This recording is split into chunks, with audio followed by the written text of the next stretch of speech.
All right, day 2. So yesterday we talked about the basics, okay? And I know that it can seem like it's not enough information, and it's just such a beginner thing for a lot of you that understand how volume is executed and things like that. But I assure you, if you don't understand the foundation from yesterday, then it's going to be very difficult to move forward, because the pace is going to change very rapidly here. So, pre-market, I think we had a pretty good lesson about volume and how we couldn't trade volume at the bid unless a price moved up and the bid was actually that price. Think about the slide we did yesterday with how the market auction process and what it takes to move price up or down. Those are very important things, because when we start getting into looking at trading patterns, it's very easy for you to forget about the fundamentals and just say things like, well, the high volume mark was at the low, and so that means that it's responsive buying, and to forget that there's other components that will comprise this. So today we're going to talk specifically about those patterns, how we formulate a set of rules to buy or sell, and I want to be very clear, it's going to be a tad bit limited today in that regard, because we have to get you to tomorrow, where we talk about targets, stops, and making sure that risk to reward adds up. Okay, and then the next day we're going to talk about the best places on the chart to enter a trade. So today I want you very focused on the amount of information that we're giving you, the rules that we're giving you for when we find it acceptable to enter a trade off of, or to consider entering a trade off of, responsive buying, responsive selling, sellers initiating trade, buyers initiating trade. Okay? We have 4 basic patterns. All right, 4 basic patterns, and then if something doesn't fall into those patterns, it's a good sign that you want to stay out of the market. We call that two-sided trade, okay, where both buyers and sellers are assuming that there's some sort of value in the market, and that's when we get into things that people call chop, or a lot of what we've seen the last 2 days. Keep in mind that what we're doing here is an extremely short-term valuation process. That should be valuation, not evaluation. Guess the spell check caught that or something, but valuation process, okay? We're looking at things very, very short term when we're looking at the order flow. So we can't make 100% of our trading decision based on what we see on the order flow alone. All right? That's why this is not set up as some auto trader, because if all we needed was for there to be a responsive buying or a responsive selling pattern, then we would just have the software automatically execute for us, right? But this is one piece of the puzzle, and we have to understand what we're looking at so that we can compare that to other pieces of information. So we can say, yes, not only does it look like the buyer or the seller has exhausted their effort, but this is also at a place where I want to engage the market, because I feel confident that other commercial traders will do the same thing. So what we're talking about here is one piece of the puzzle, and you have to keep that in mind throughout today and tomorrow, because Thursday you'll be given the other piece of the pie. 4 basic patterns. Everything that we're going to do is going to fall into one of those 4, and if it doesn't, it means that we're not interested. Okay? We can classify these as either counter probe or against the momentum, which is primarily how I've been trading the last 2 days, relatively without much effect. Okay? Or we can classify them as momentum trades, where we're looking for the price action to create a continuation or a breakout or a breakdown. Now, what we're going to be doing today and tomorrow is a transition from the way that most of you think about trading and trade execution and the decision-making process. Okay? With the exception of a couple of you who are pretty well versed in some form of order flow, or at least a lot of experience with time and sales, for most of you this should be pretty new. I mean, I kind of put myself out on the forefront of this type of trading in this industry, because there's not much out there that does what I do. And so it's crucial for you to take this as a complete educational experience, and I want you to start stepping away from some of the things that you are used to saying or some of the things that you associate with the market. Keywords like support and resistance and breakouts and breakdowns and chop. Okay, those are words that I don't want you using anymore. All right, I want you to start thinking like a professional that reads the order flow. Okay, we don't see resistance. Okay, we see an opportunity for responsive selling. We don't see support. We see an opportunity for responsive buying. We don't see a breakout coming. We see buyers initiating trade. We don't see a breakdown happening. We see sellers initiating trade. We don't talk about trends. We don't talk about chop. Okay? It's not just that I don't want to hear it. It's that I want your mind to be in the right place. You've taken the most important step, which is saying, I want to learn this. So let's learn it and let's get absorbed in it. Okay? Different way of thinking of things, because what's important is that you don't associate something as support. You associate it as a condition. Okay? And we're looking for that condition to form, and we're looking for that condition to take place. And if we get into a trade because that condition exists, we better be able to respond if that condition no longer exists. Okay? So we may put on a trade and then say, you know what, it doesn't look good anymore. I want out of this. Right? That's a whole different way to trade than for most people. They just wait for a signal and say, okay, it told me to go long, and I'm going to use a 2-point target and a 1-point stop. Okay? Well, there's a reason that that's ineffective. Right? It doesn't utilize anything other than some basic spreadsheet function. And I'm going to tell you, like nature, there's no straight lines in nature. There's no perfect spheres, or at least for the most part.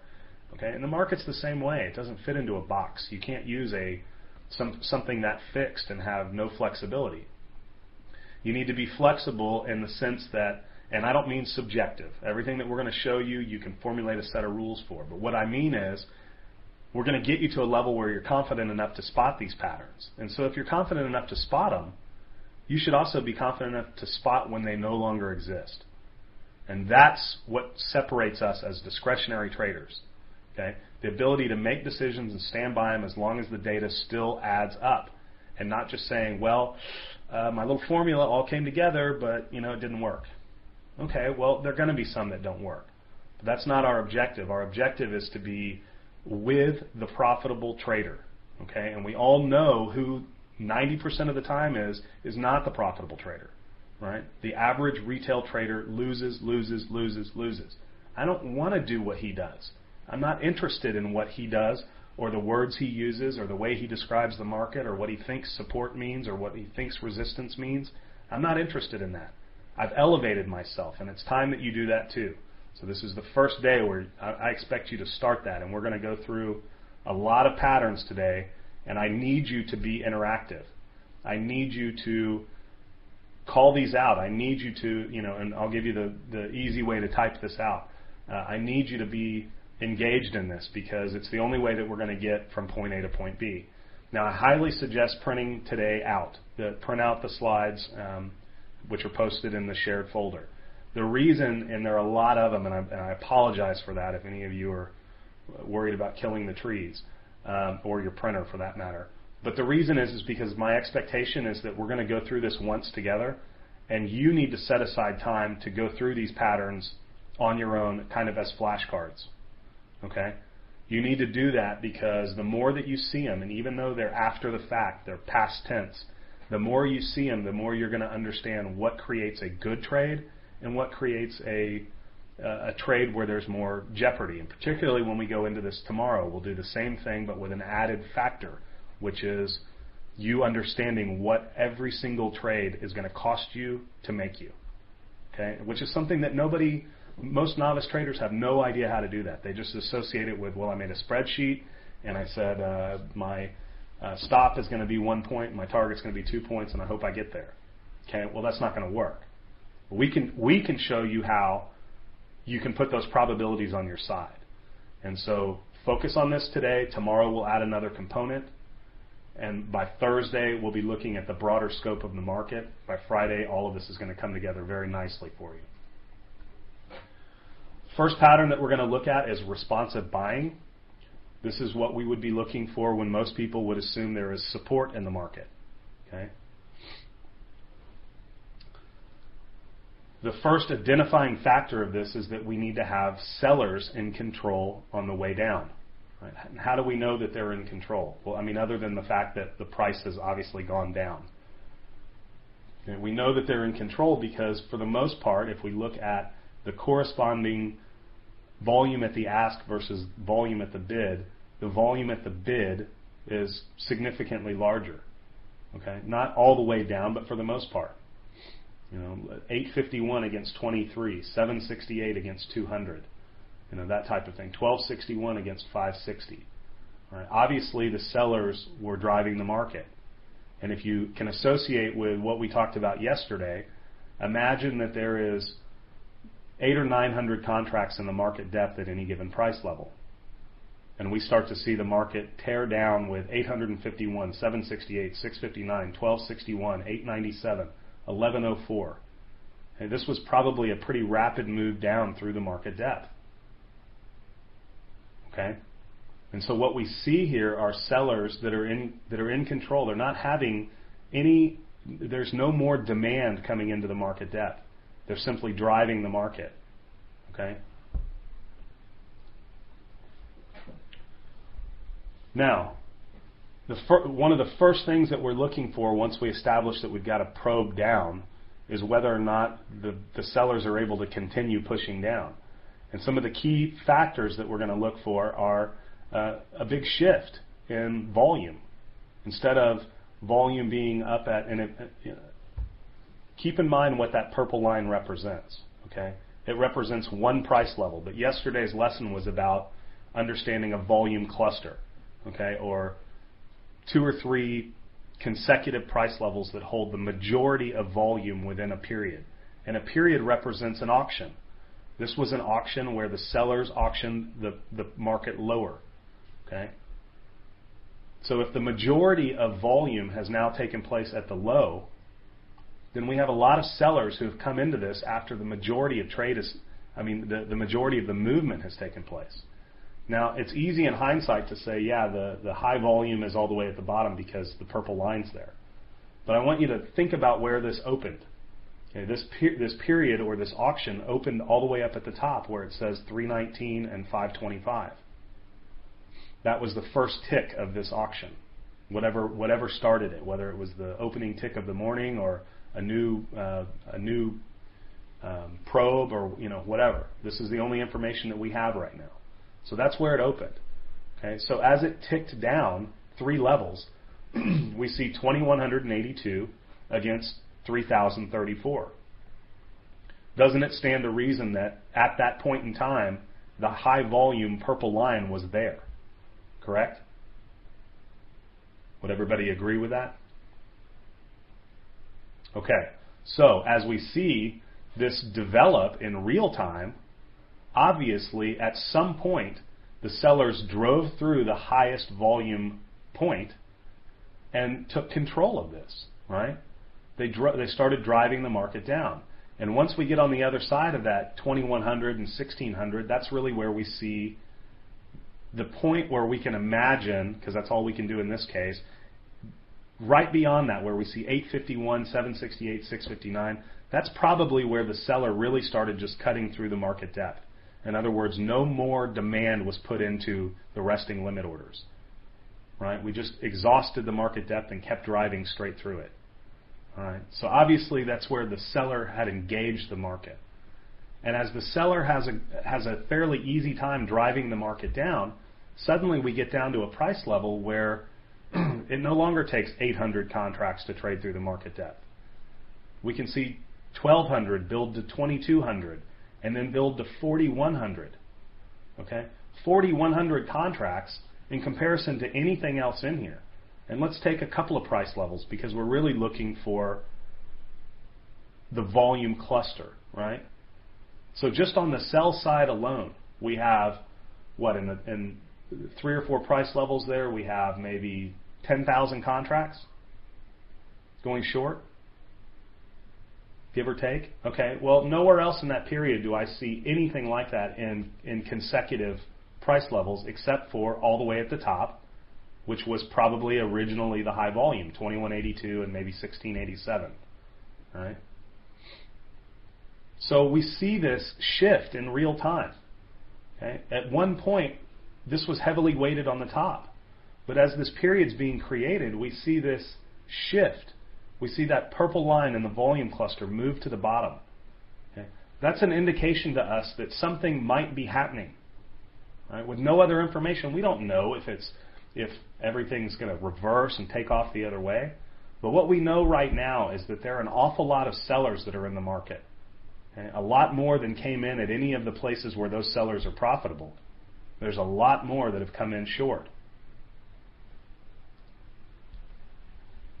And what we know at this point is that because we've now upticked to price levels above where the bulk of those sellers are, that we've got a lot of shorts in the market that aren't getting paid.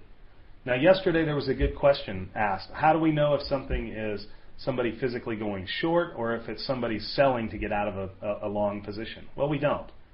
And we don't have any way of knowing that other than the fact that we know that this trade was executed at the bid price, which tells us intent. Okay? So they very well may be getting out of a long at market, but it would stand to reason that if they were in profitable longs, they would probably be trying to carry them, as short as possible. Okay? And all we can do is assume that even if it's 50%, let's say that it's half and half. Let's say that half of those are new positions. It's still more trade than anywhere else on this entire auction, except for the very top, right? So what we can assume is that we've got a lot of trade that came in late. And I'll tell you when we see this. We see this when we've been consolidating, and then suddenly the market starts to take off, and we break down. Okay? And what happens? It triggers all kinds of sell stops. Oh my God, it's finally broken out. I'm short, I'm short, I'm short, I'm short.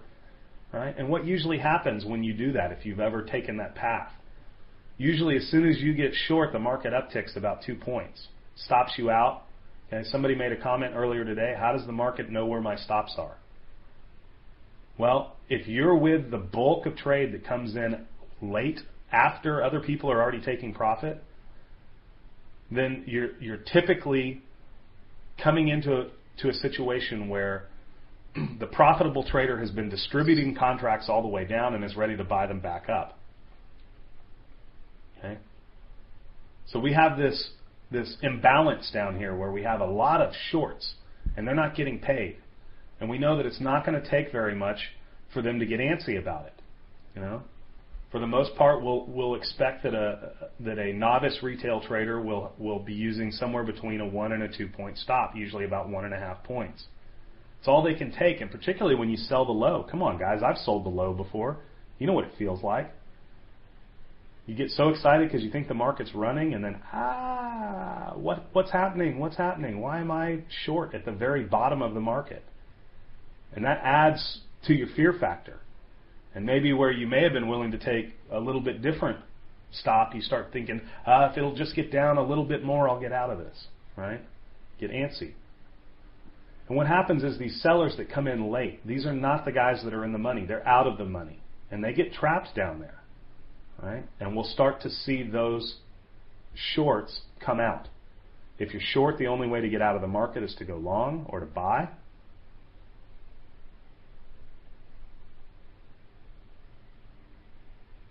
So we basically have a situation where we've got people stuck upside down getting out of a position. And the only thing that makes the difference after that is whether the market maker then comes in and starts buying up or just simply reinstates shorts to drive back through after you've come out of the market.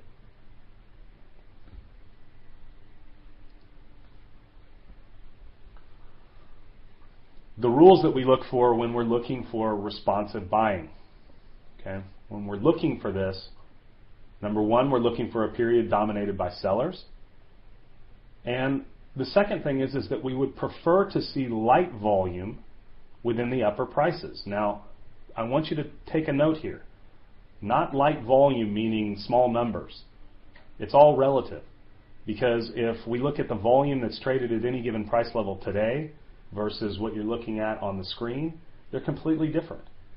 Okay? But one doesn't indicate that something's any bigger than the other. If I look at the live screen, I can look at several price levels in the same period that have 7,000 contracts in it, on one side.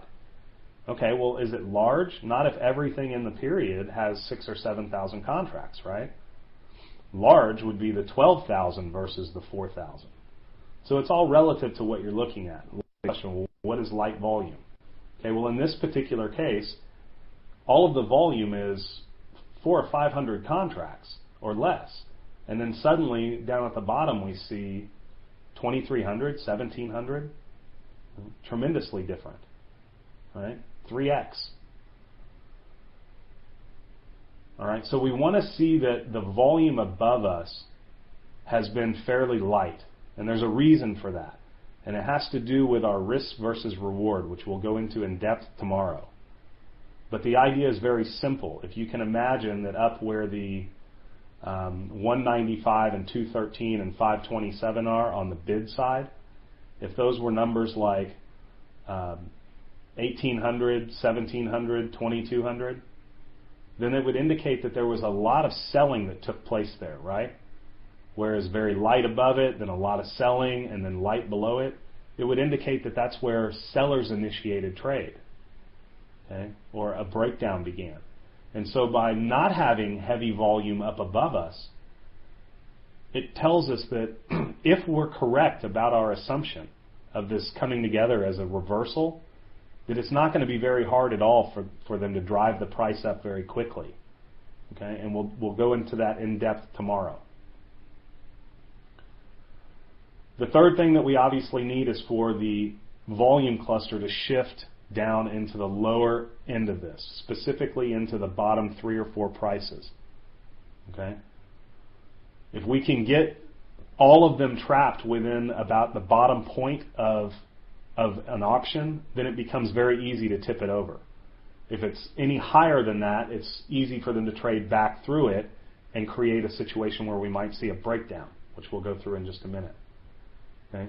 So that's the third thing that we're looking for, is we've got to see that volume shift. We need to see the bulk of trade happening down at the bottom. All right? The next thing that we want to see is we want to associate this with the commitment of traders, okay? Because granted, we've had this great move down and we've seen all this trade happening at the bottom. But if we can see that there's all of this late trade and yet buyers are coming in on the other side in bulk, well, then that tells us that all of the components that we're really looking for are there. Okay? We need to see the seller no longer actively selling. We need to see an increase in demand, which means that the high volume will shift down there, and we need to see an increase in the market demand, which would be the commitment of traders being positive. Now, this slide says greater than AMD, average market depth. Okay? People tell me, well, what's the magic number to look for? I want you to look at your market depth. Right now, over 5 price levels, it's about 7,200. Okay, so a little bit more than 1,000 at any given price level, right? I'm sorry, that's 5 price levels. Okay, and I can see it, it's like 1,100, 1,100, 1,400, 1,900, 1,900. Okay, so if I look at the market depth above me and I say, what's it going to take to move the market through one price level? I got to have at least that many market buyers actively coming in and hitting it. Because they're going to amplify if they get on top of something. They're going to amplify quickly. Okay? So I want to know that the market buyer has started to come in. And I want to know that he's come in with at least more than that. And the reason that that's a good number for you is because pre-market it may be 600. In the bulk of trading in the morning it may be 1,500. In a situation like we were in right before 11 o'clock, it could be 4,000. It was ridiculous. Every price level had 3,000 contracts resting at it. So I can't give you some hard number and say, this is the magic number. Because it can't be static. The market's not static. Okay? So we need the commitment of trader to be larger than the average market depth.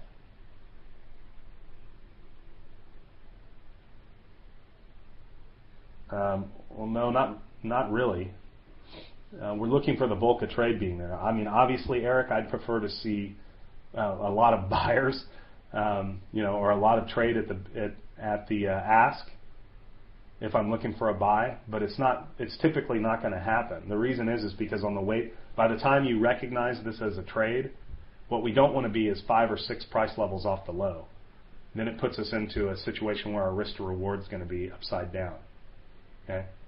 So I wouldn't focus too terribly much on that. You make a good point. The question is, does it matter if the high volume is on the bid or the ask side?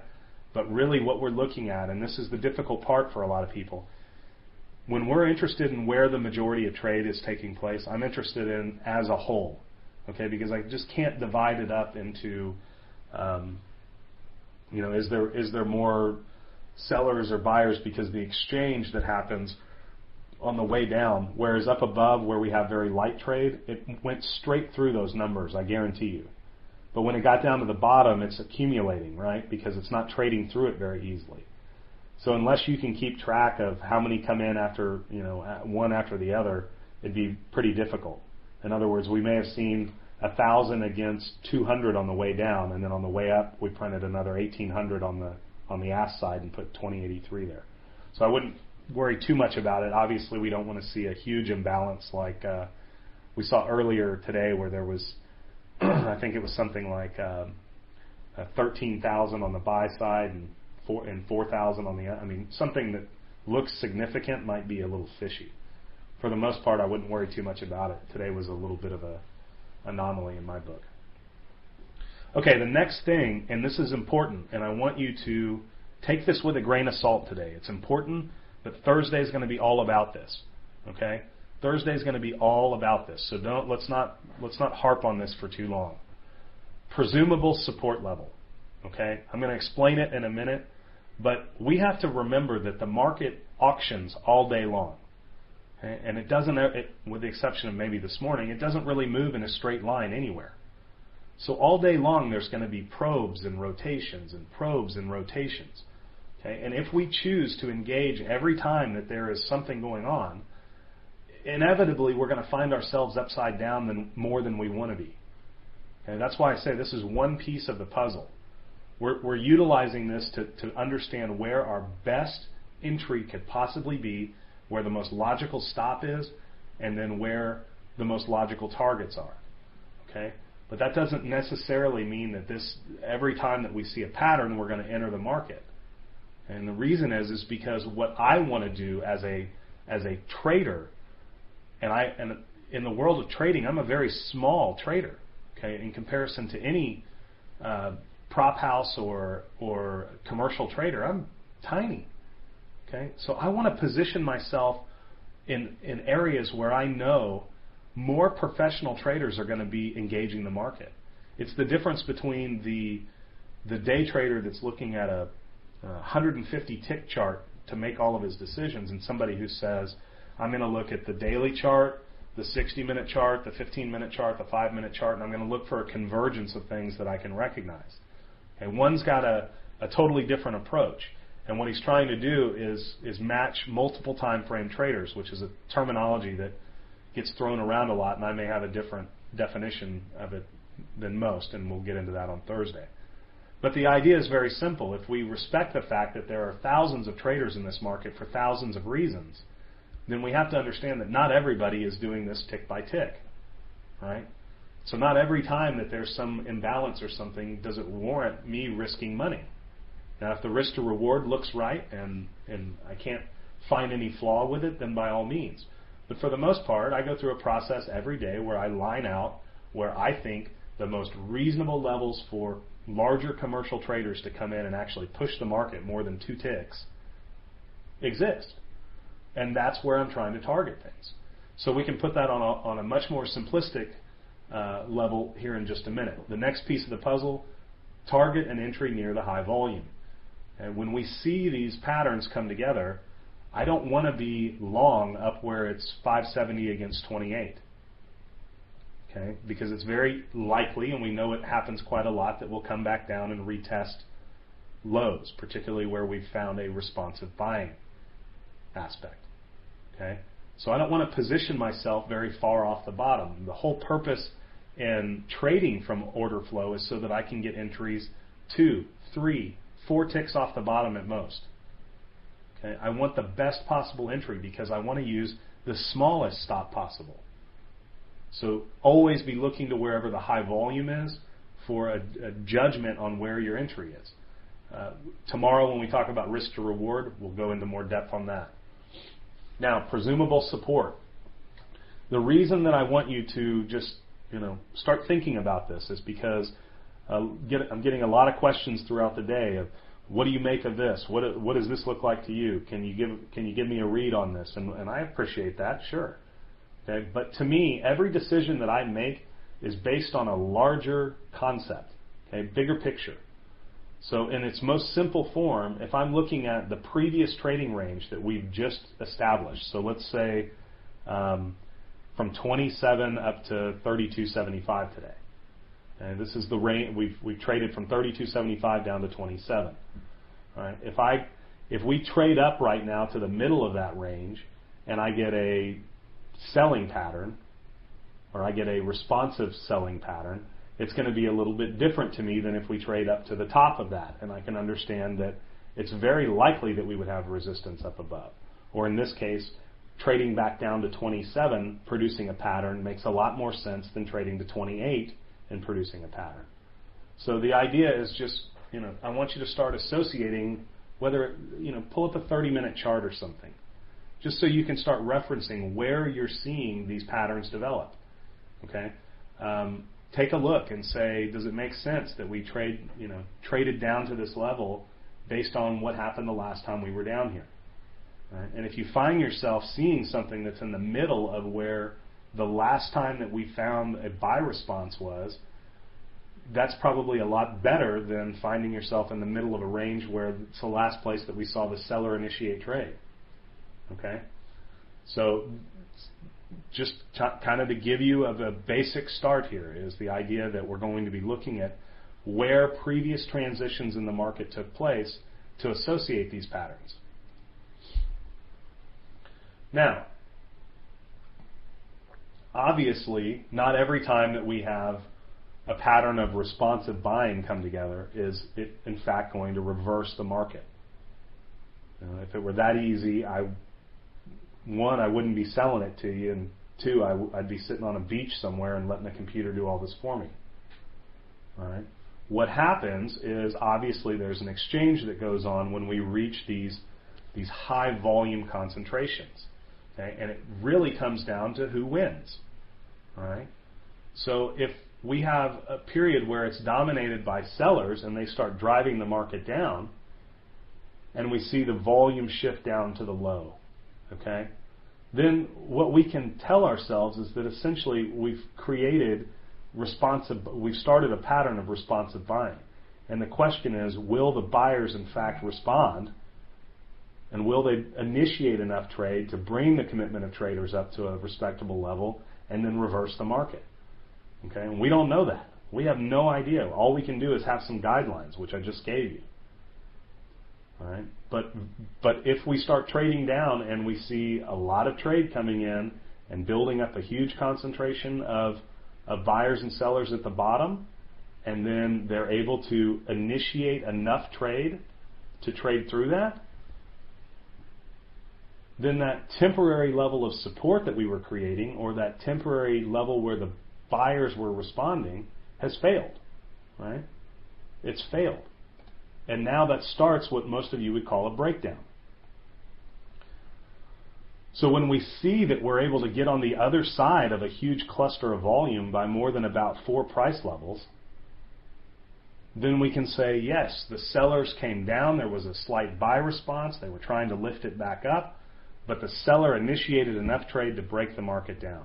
Thus, the pattern is called sellers initiating trade, and it is exactly what happens when what you would call support fails. In this case, the traders that are upside down and that eventually drive the market into a fast frenzy are those that were buying rather than the sellers being trapped at the bottom. You can imagine if we had gotten long here and thinking that this was going to be a reversal, and I'm part of the 3,500 or 4,000 or 4,100 that are on the ask side, then certainly I'm going to have to get out of the market when it pushes my limits. And if I'm a normal average retail trader, that's probably going to be about 1.5 or 2 points. Now, what happens if I'm long and I have to get out of the market? I have to sell, right? Well, if we're in a breakdown and sellers are initiating trade and then we hit stops that send off more shorts, what happens? It's like throwing gas on a fire, right? The market moves very rapidly. So the majority of time when we see the market really moving, it has a lot more to do with stops being triggered than new trade coming into the market. It's obviously a combination of the two. But you can imagine if you already have wild excitement to sell, and then you have a lot of stops going off, which are in fact sell orders, then we're going to see a tremendous amount of volume come through. Now, the rules that we use when we're looking for a short opportunity from sellers initiating trade are these. We obviously have to have a period dominated by sellers. Okay? Now, whereas before we were very interested in having light volume above us because we were trying to go long and essentially didn't want anything to be difficult to trade through, you can imagine here the last thing that we want is heavy trade down below us.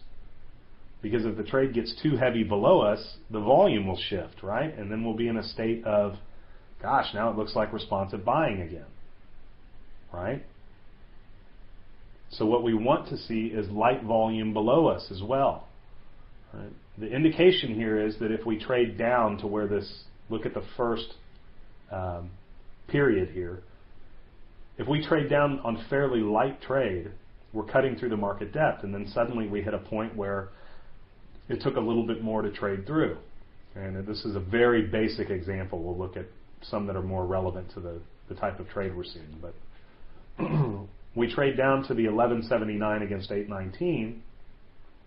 We hold up a little bit, and then the sellers initiate enough trade to trade through that level. Well, if we start trading very heavy trade down below, that high volume level is going to shift down, right? And it's going to start to look more like a responsive buying pattern. So by breaking down below that and just trading through the market depth again, when we lift up, 9 times out of 10, that is going to spur all of the market maker trading right there. When we see light trade cut through and back up, it's reload time. Okay, reload time. So what we're looking for is for the price of the period to basically move more than 4 price levels below the volume cluster. Okay? Once we get on the outskirts of that, that's when we start converting longs into shorts and longs into sells and things like that. So once we get more than about 4 points below, 4 price levels below where the majority of volume is, we can pretty much say, yeah, the sellers have initiated through that.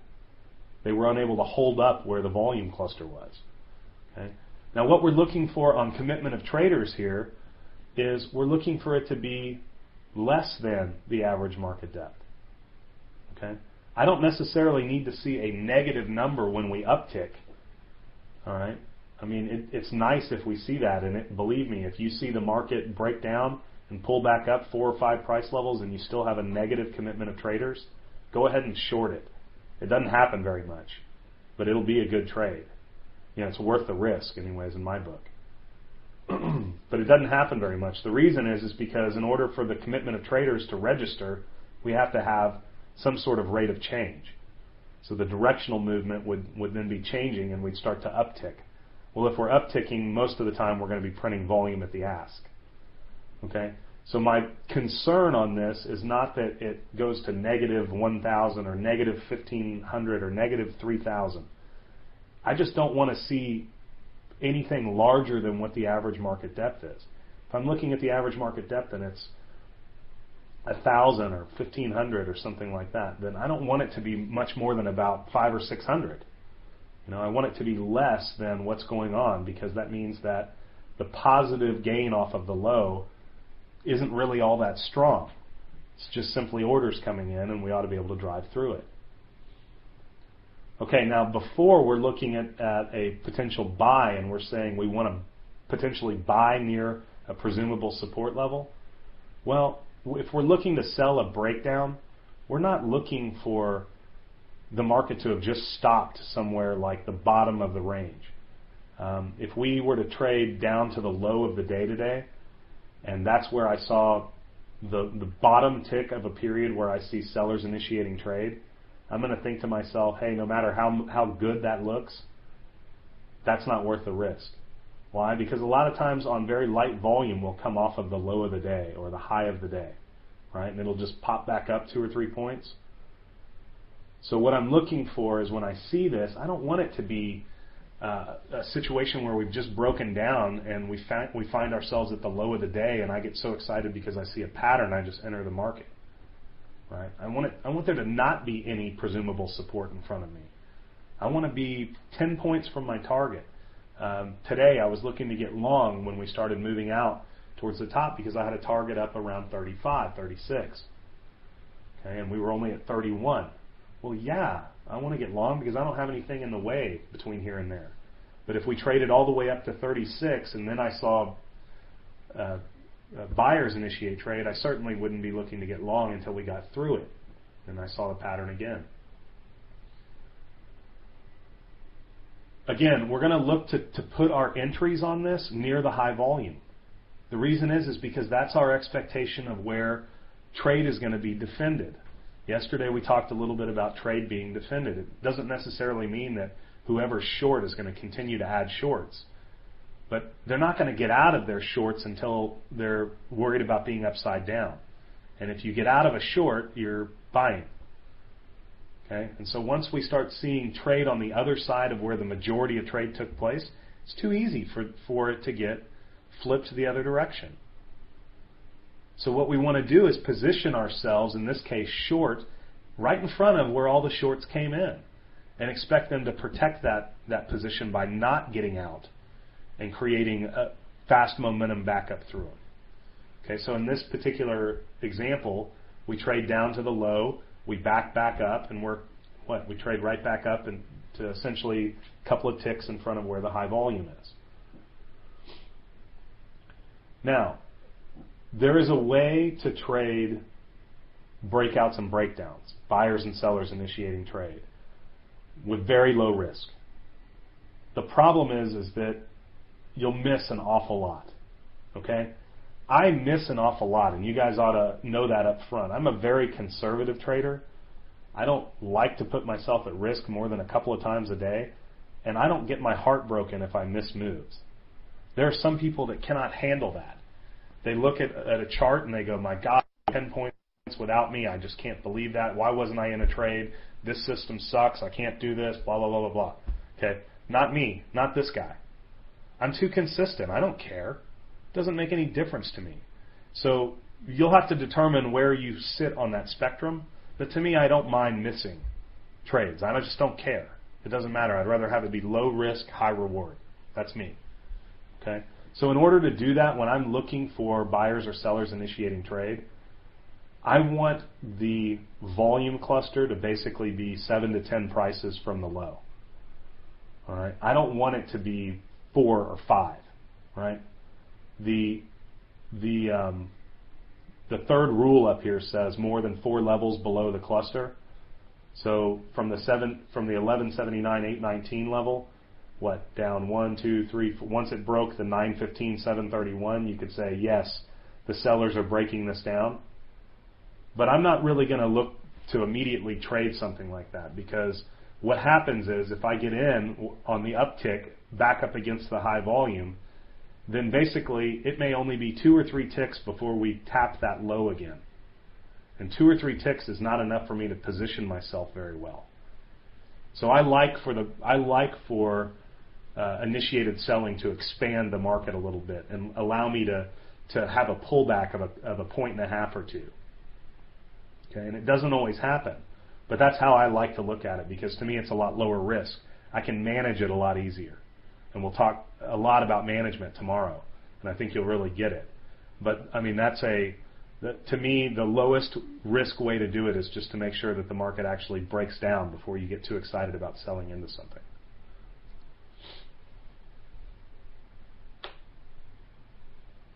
Now, a minute ago we were talking about presumable support for trying to buy something with responsive buying. Obviously, this would be the exact opposite, just like I said. I'm not going to try and, if I see the lowest tick of my auction, where I see sellers initiating trade come in right at the low, I'm not going to look to short that. It just doesn't make sense. But if we're a good ways from the next target, certainly, that's the idea behind being able to really establish a bigger picture. Okay, responsive selling. Obviously, the exact opposite of responsive buying. What we're looking for is buyers being in control on the way up. So we need a probe upward. Okay, and ideally we want one that we can really track the volume in and see that there's a substantial shift. It's not just a huge clump of volume and then a huge clump of volume and then a huge clump of volume. Something where we can actually say, yeah, okay, there's maybe 6,000 contracts traded in 2 price levels here, and everywhere else, most I see is 1,800, something like that. So we want to see that shift up to the top, and that'll let us know that we've got a lot of longs that have come into the market that are not getting paid. They put themselves in jeopardy. And obviously what we're looking for is those late buyers to get trapped.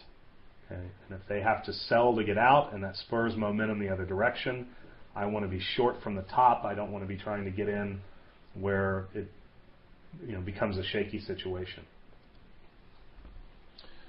The rules that we use for this, obviously a period dominated by buyers, and we would prefer to see light volume within the lower prices.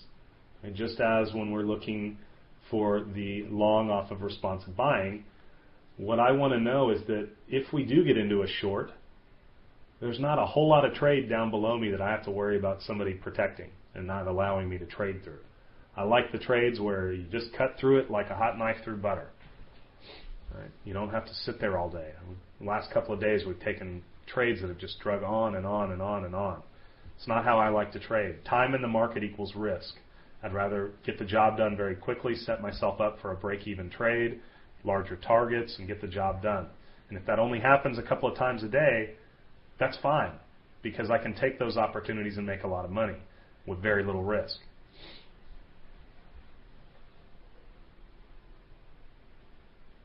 Sorry, I don't think I made it through everything there. Obviously, we want to see the volume cluster shift up to the top. Specifically, we want it to be in the upper 3 or 4 price levels. Okay? We don't want it to be any further off of that. It'll make it very difficult for our risk to reward. When we're looking for commitment of trader numbers here, we're looking for something to be smaller. This is a hard way to, I would say, larger than the market depth, but in negative. I don't know the easiest way to say that and have it make sense to everyone. But obviously we're looking for a negative number, and we want it to be more negative than there is average market depth.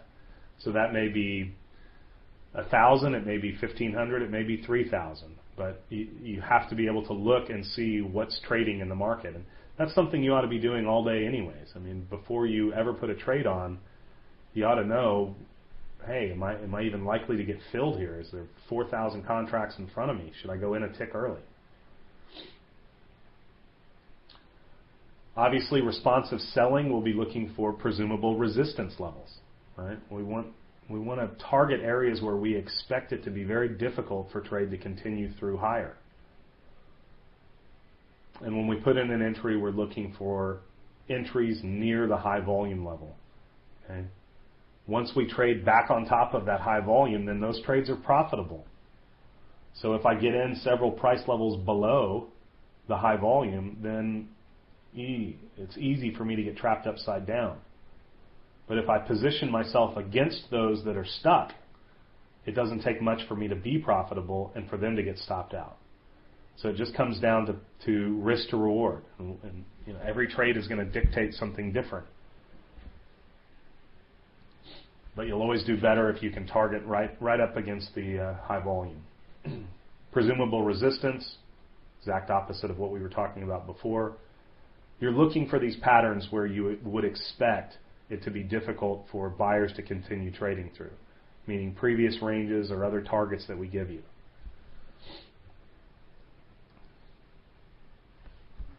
Good job, Bob.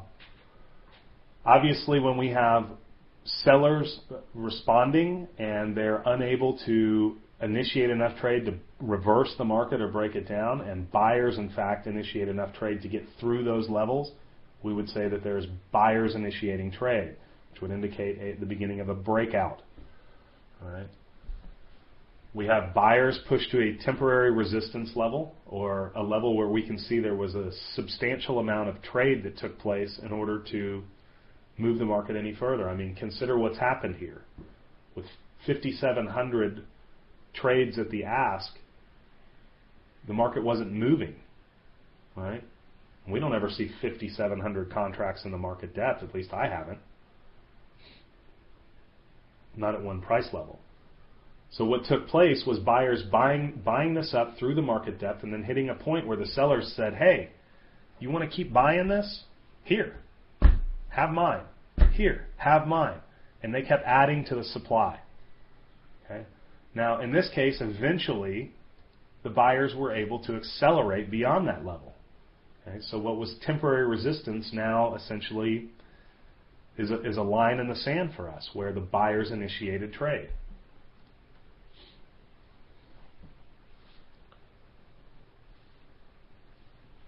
So we want to see this volume cluster essentially be somewhere below, 4 or 5 ticks off the high.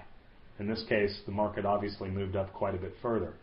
But until we really see that all those shorts that came into the market trying to drive it back down are upside down, it's really not anything that we can jump up and down about, right? We can't get too terribly excited about it because, hey, if we trade up another tick and then all of a sudden the sellers start pouring in, we don't really have anybody upside down. But once those shorts that came into the market are too far upside down, they're going to start unloading.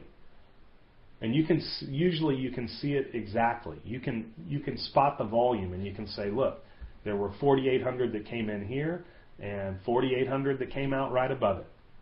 I mean, it's amazing how you can see the numbers almost exactly identical. They're always 1.5 to 2 points away. I mean, it's just like perfect, and that's where the market will stop moving. Good job, Bob. So, when we're looking at initiated buying, period dominated by buyers, obviously we're looking for the market to be moving up. And we'd like to see light volume at the high of the period. In other words, on the other side of the high volume cluster, we'd like for it to be fairly light. There's a reason for that, and that typically indicates that we're going to get a very fast pullback into where the buyers initiated, and we're going to have more buying, reloading, and carrying the market even higher. It happens like clockwork, guys. This is the most recognizable pattern, unfortunately one of the hardest to trade, but the most recognizable pattern that you'll see in the order flow is that when we get on the other side of something, if we trade through the market depth very quickly, it will retrace immediately, and I'm talking about within a few seconds, and you will see the market maker come in full force, buying up everything. So we need the price to move more than 4 prices above the volume cluster, so we need to have a high that exceeds the top point. And we want to see that the commitment of, God, this says 1,500. Sorry, that's a typo. The commitment of trader level, we want it to be less than, how would I do this? Negative, more than, I guess. Anyways, where we would normally be looking for a short, we would want it to be a negative number larger than the average market depth. In this case, as long as it's not larger than the average market depth. If we're down ticking, it's obviously going to be negative. But scratch through that 1,500 and write average market depth. So it's okay to have a negative number, meaning that there's sellers coming off the top, but we don't want it to be overwhelming. We don't want it to be larger than what we've got faced in front of us. Obviously, we don't want the high near presumable resistance. Okay? If the market expands and we see the high run right up to the previous high of the day, it's a good chance that we're going to bounce back.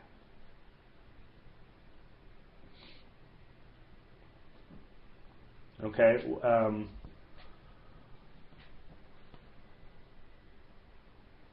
You got it. No. Well, yeah. It should be less than the opposite of the average market depth. Less than the negative. You're correct, Johnny.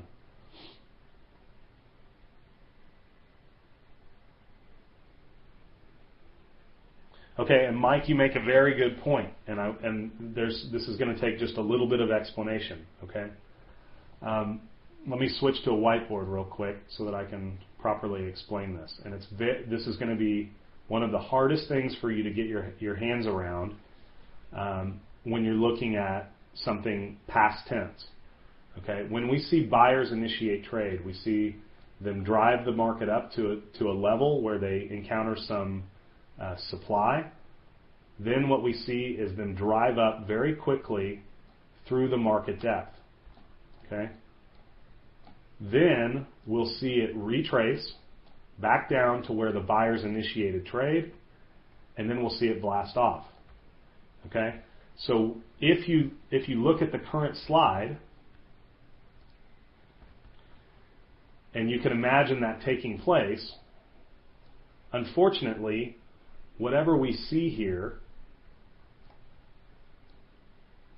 has already had two paths, right? Up and down, correct? So these price levels have had twice, they've been traded over two times, as opposed to here where we're just seeing one direction. But this is where the rotation takes place. So historically speaking, looking at something, it's a little difficult because this may have been 900, I'm just making stuff up, 500, 300, whatever it was, and this may have been 300 and 200. But now it's traded up and back down, and so we print double at both of these. So it's hard to see in hindsight. But essentially what you will typically see, and this to me is still fairly light. Okay, it's still, it's not overwhelming. And mostly because I would be really worried if I saw a tremendous amount of selling coming in on that side. Yeah. Okay. All right, so where are we? Commitment of traders, yes. Johnny's got it actually on there, right? So if you want to just mark that down. But I think everybody understands that, or at least you should, and if you don't, I'll clarify. We want the high not to be near a presumable resistance level, not near the high of the day or the high of the last range. If that's where we just touched and started backing down, I would be very hesitant to go long into it. Nothing quite as painful as buying the high of the day. Again, we're going to target our entries near the high volume level. Okay, it's very easy to get into a mode where you just look for the purple line. Okay, it's very easy to do that, and while that's a great place to start, what we're going to teach you in the next couple of days is that it'll be very hard for you to get filled with a limit order here. Okay. And so typically what we're looking at is just above that, where do we see that the buyer really took control and that the seller gave up? Okay, and in this case, if you look at the high volume, it's more or less matched. But at the next level, 2,500 against 700, 600 against 200, really the seller gave up here. Okay, and the buyer engaged here. So most of the time what we'll be looking for is an entry right in front of where the high volume is. And the more practice you have looking at this, the more you'll realize where the actual volume cluster lies.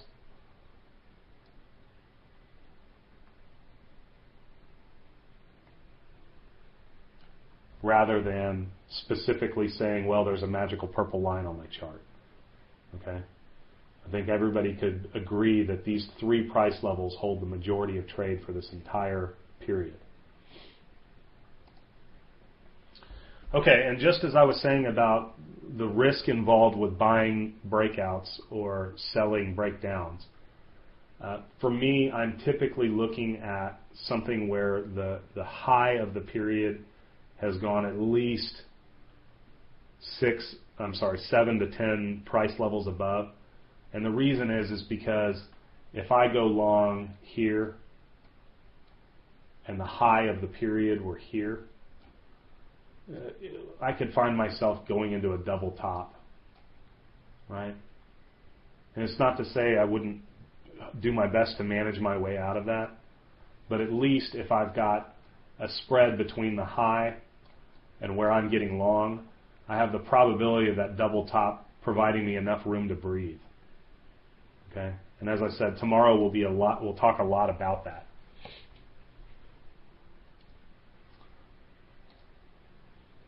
Obviously, presumable resistance, you're not trying to do this up against the high of the day.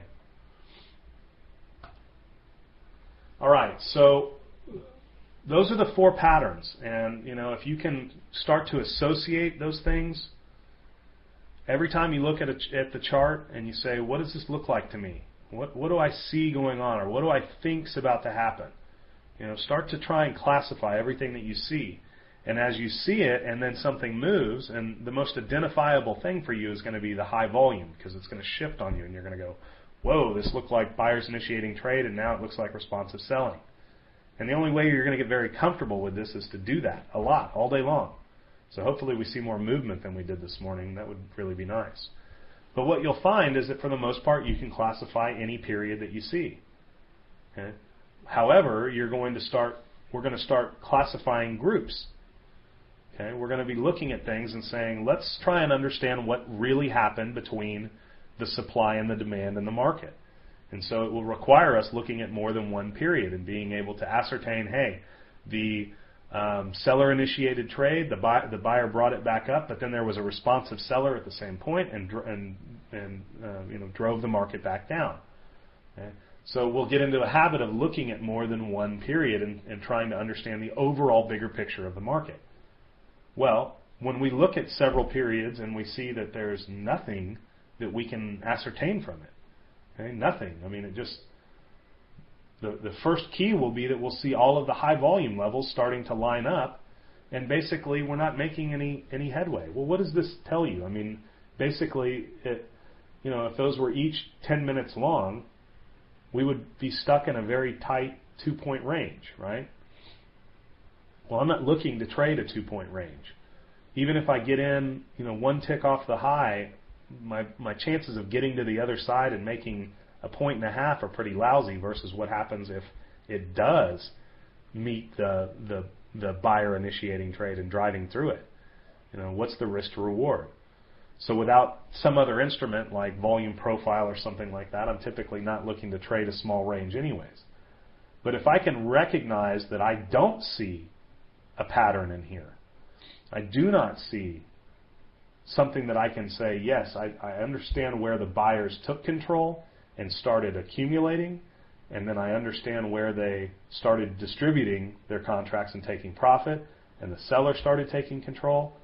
And if I can't see that, stay out of the market. There's no reason to throw it away. It's too hard to do this when everything's in your favor, much less when you've got nothing in your favor. So when you start to see periods line up with all the high volume levels all in the same place, and you really just can't make heads or tails of what's going on, step back. And it's as important to learn when not to trade as it is to learn how and when to trade.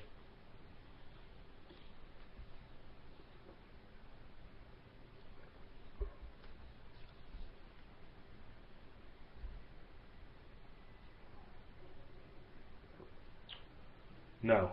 To me, it looks like buyers initiating trade. But I'm glad you said that, Mike, because that's where we're going next. Okay. I'm going to ask you guys to participate, and you can choose to be the kid in the front row and do it, or you can choose to sit in the back. And I'm going to tell you, you won't get any freebies if you sit in the back, all right?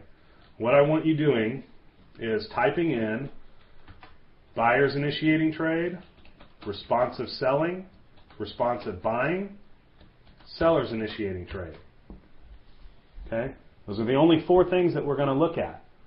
So I want you to participate. Okay? There's no harm in being wrong. In fact, if you're wrong, we'll learn a lot more from it. So we're going to go through a lot of examples here, and I want you to be able to identify this stuff, and I want you to do it again and again and again when you have time. Okay? So the first pattern, and I apologize for the artwork that's about to go on here, but it'll help if I draw this out on each one, and so it gets a little messy, but just so we know exactly what's going on. And you're correct. The first one is responsive selling. We have the buyers in control. We see the high volume shift to the top. We have buyers that are in jeopardy here. And at this point, the market has rotated back to put them upside down. So we could say that this was a responsive selling effort, and we would be looking for the market to push lower after this.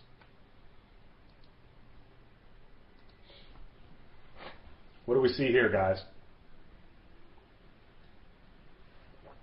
Correct.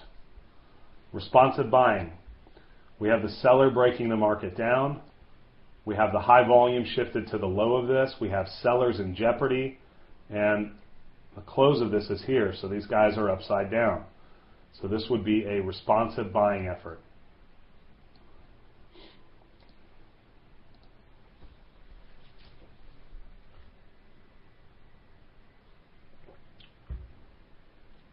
Sellers initiating trade. Sellers break the market down.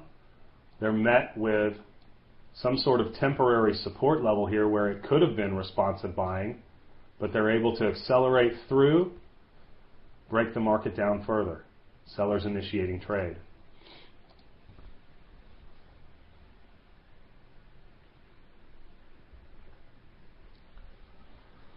Correct. Buyers initiating trade. Buyers drive the market higher, meet a level that's a little more difficult to get through. They accelerate beyond it.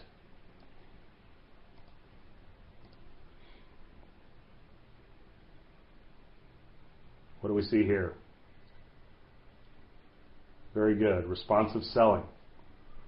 Buyers in control. High volume shifts to the high. We would expect this to potentially roll over. It's not a race, and believe me, if there's anybody in here, I can't tell, I see so many, but if there's anybody in here that's not replying or feel like you're going to type something stupid or waiting for somebody else, we got to get as much out of this as possible. And you know, so don't hesitate. Even if it's the wrong thing, we'll talk about it. And these may seem really stupid and simple right now. They're going to get a lot more difficult. What do we see here?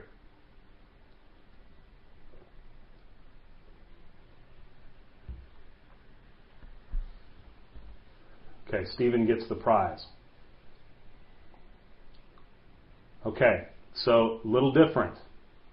What are the characteristics of responsive buying?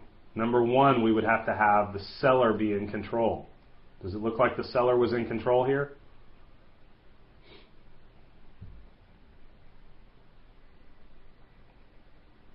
Okay, no.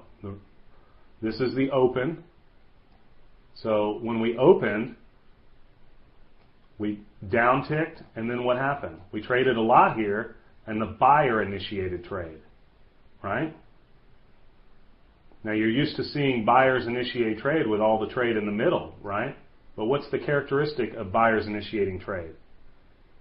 That the high goes more than 4 price levels above the high volume, right?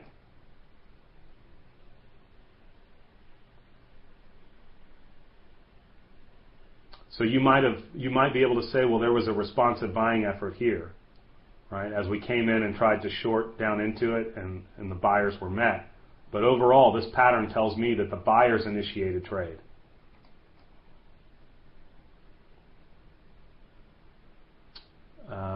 Okay, for this, just like any candle, okay, because obviously, Eric, we're looking at past tense.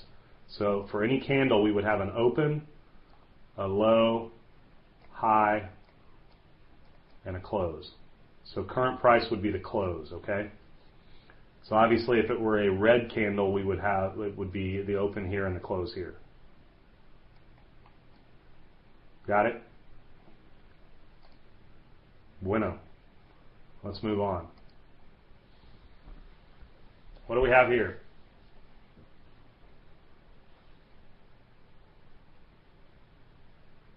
Now come on, just because I gave you a trick last time doesn't mean you get to quit. Responsive buying, correct. Sellers in control. High volume shifts to the low. We have sellers that are stuck here. We're looking for that to get rotated back up, and hopefully they'll get stopped out about right here. This is responsive buying.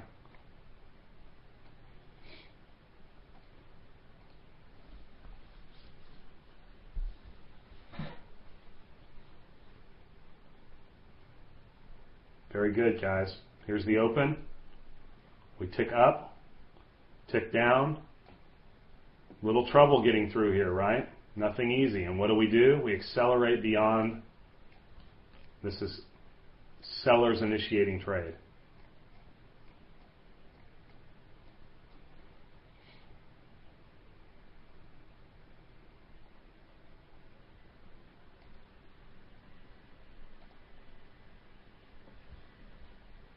Well, now that's different. What's happened here, guys? Let's look at them one at a time. We have the sellers in control. We have the high volume down here. So what happens down here? Responsive buying. What takes place? Comes back to the high volume, right? Then we have buyers drive the market up, find a little bit of trouble, and accelerate through. Responsive buying followed by buyers initiating trade. You will see this almost every day. Almost every day you will see this pattern. Okay? And what it is to signal to you is that just because you miss something like this doesn't mean you throw up your hands and you walk away. Okay? If you missed the first trade and this is some sort of support level that you were looking for that morning, let's say this is your target here at 26. Okay? And you see this come together and not everything works perfectly. The commitment of traders doesn't get right, or you're uncomfortable about your trade entry because you feel like it would be too late. Okay? What is this telling you? It's confirming this, right? You were looking for the market to move up. You wanted it to move up from here, and it happened. Well, this is telling you, hey, it's right. So you may have an opportunity when this breaks through, looking for it to come back and have an opportunity to buy it. And you may be more aggressive in a pattern of buyers initiating trade after you've just had confirmation. Yeah, it just happened for real. Okay. What do we have? Just one at a time. Okay, or two at a time. You guys are getting good on me. I don't want to lose anybody in the dust here, so if we're moving too fast, tell me. Buyers accelerate the market higher. A little bit of difficulty getting through here. How do we know that? Because 3,700 contracts had to trade there to move any higher. But we break through. Buyers initiating trade. Comes right back to the high volume. We trade back up. Now, this is interesting, guys. Where did we trade back up to before it became difficult to trade any further? The previous high, right? Yeah. Starting to make sense why it could be a little bit tricky for you to be buying breakouts that are right up against the high. Yeah. There's some temporary resistance there from the high, and it didn't trade through it without some effort. But buyers initiating trade followed by buyers initiating trade. What have we got here? Buyers are in control. I would say this is a fairly weak responsive selling pattern, right? I mean, there's just not a lot of trade here. But, it's probably pre-market. So it is what it is. So we've got responsive selling here.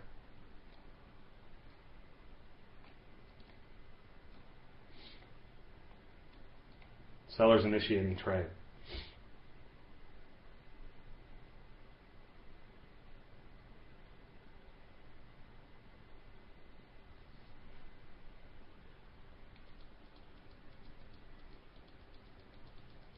Jenny, are you with me?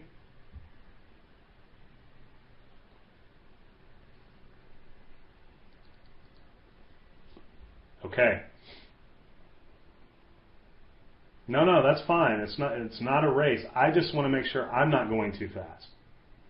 If I'm going too fast, tell me to slow down. And that goes for everybody. I just noticed that Jenny didn't post on the last one.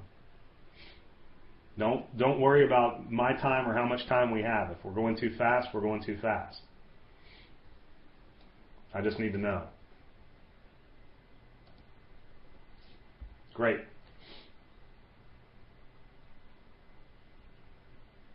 I think these guys are looking ahead at the slides in their workbooks. Responsive buying, followed by buyers initiating trade. You'll see this all the time. Okay? All the time you'll see this. It's two shots at the same trade, because this may rotate right back down here, and you may have another shot to buy it.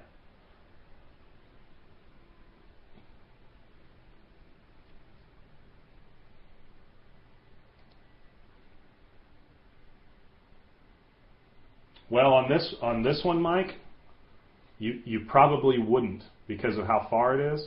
But like I said, you remember when we were going through the rules slide, and I said, as long as we go beyond 4 price levels, beyond the high volume, then you could say that this is buyers initiating trade, right? Okay. Well, normally I would tell you I wouldn't look for this to just trade up and then trade right back down and go long.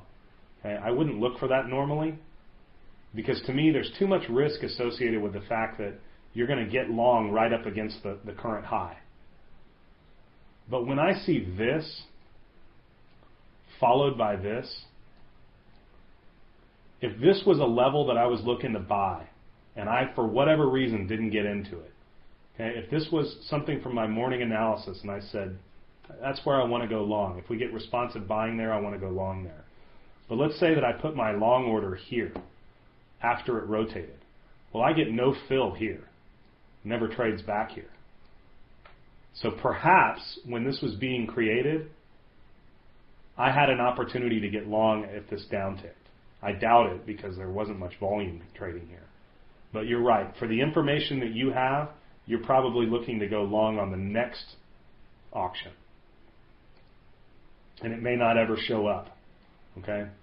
This is a pretty strong confirmation of control. How are we doing, guys? Everybody doing all right?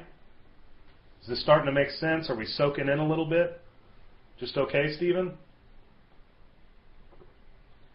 Give me a little feedback. Are we understanding? Or we feel like you're getting the patterns, and maybe tomorrow you can look at your chart live and go, holy crap, I see some of this. Sorry about the language, Nancy. Okay, well, you've got them there for you. Very good. Thanks, Lev.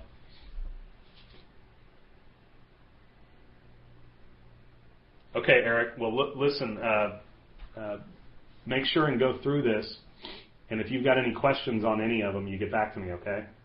And obviously this will be posted, this video will be posted for you to go back through. Yeah, I will. But this is really important. I mean, this is the most important piece of the puzzle, because the rules you can read and reread. I want you participating in the room when we're doing this stuff. So I'll post it in the on the page where you log in, Brad.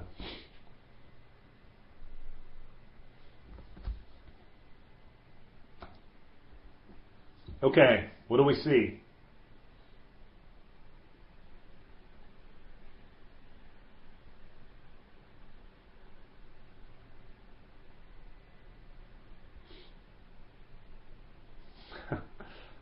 Okay, well, I'm going to tell you that I like everybody's answer, including Mike's. Yeah, and you guys are all correct in terms of the pattern. Okay, this is responsive selling, and this is sellers initiating trade. Okay, but let's talk about why I would be hesitant to trade this. Looking at the volume that's taken place in this period, obviously there's a lot of trade up here, but there's not exactly no trade here, is there? Remember, one of the things that we're looking for in order to enter a trade is that we really want there to be light volume in the lower portion of this. Because if we enter this thing short, we don't want any trouble getting through it. Okay? We don't want any trouble to break it down. Now look what happened on the next period. You think it's any surprise that the market stopped moving right there? This is the last place that trade was initiated, and those buyers are profitable. Right? So as we start trading down, it's no wonder that it took 4,000, 5,000 contracts to trade through this. So technically, yes, you're all correct. Responsive selling, sellers initiating trade. In this situation, it may have been advantageous not to take the trade up here, even though it worked out, and instead look for the sellers initiating trade and potentially short it once we see the breakdown. Okay? Tomorrow we'll have a lot of focus on stuff like that. But I just wanted to bring it to your attention because you guys are doing a great job.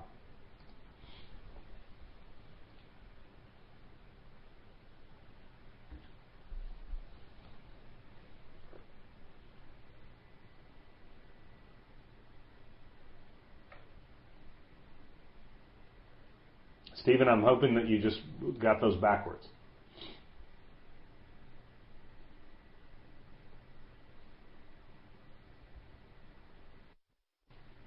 Okay. In the most basic fashion, we've got sellers initiating trade. Obviously a very large breakdown. Tremendous amount of trade here, right? Tremendous amount of trade. And breaking it down. All right. Now, what happens? After the sellers initiate trade, the buyers bring it back up where to?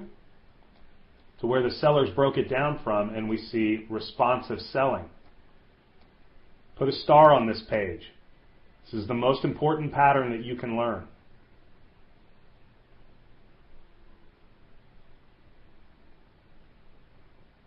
Sellers initiate trade, responsive selling, back up at the breakdown point. You can't get more confirmation than that, guys. You just can't. Maybe if after this we see sellers initiate trade again. But do I really want to be in the market another 4 points down from where the breakdown started? This is a strong move down. It found some support, broke down, and then on the way back up, the seller came in and said, it's going. This is ours. Okay? Let's look at it another way. You don't have any clue what the order flow is. You just like to trade when your little lines cross and everything else. Okay? And you see that the market is broken down and you get antsy because you're not part of it. And gosh, it just keeps crashing. It keeps going down. It keeps going down. It keeps going down. I'm going to get short now.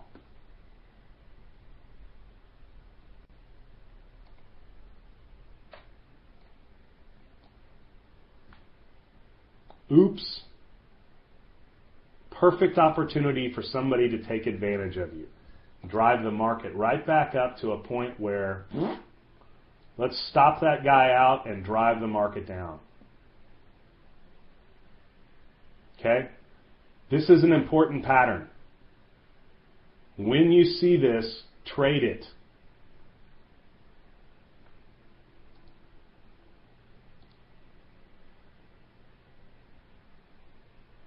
Very good, Mike.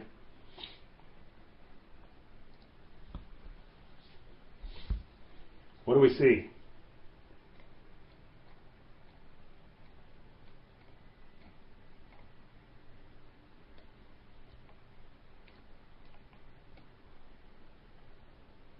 Okay? Sellers initiate trade. Notice where the next period starts. Right back where the sellers started the breakdown, right? Now, there's a little bit more to this than let's just look at the hindsight of things. Okay, because at some point the volume cluster was here, right? Would you agree?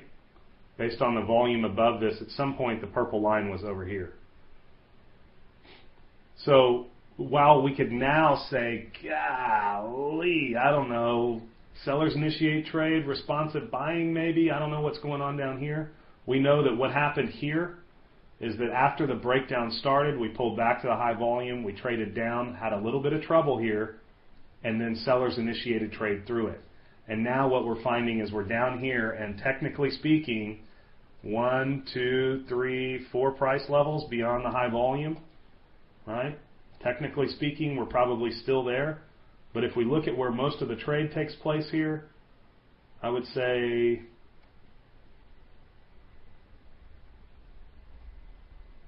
maybe here. I'm not going to try and short this. I'd be looking for it to break down a lot further, right?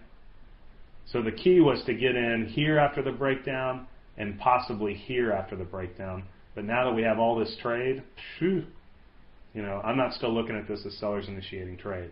This, to me, is a big question mark. I don't know what to do with that.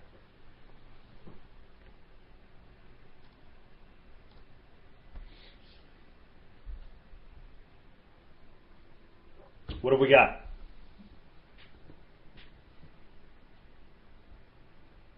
This is the trade that you long for.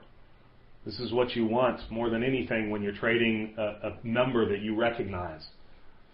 Right? If I can see up here that there is some sort of support level that I want to short, and I see the responsive selling come together, my biggest dream is that all of these guys get stopped out right here, and then the market maker pushes it down because the sellers initiate trade.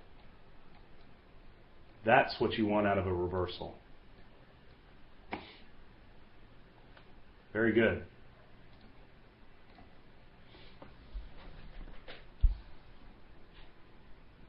How about here?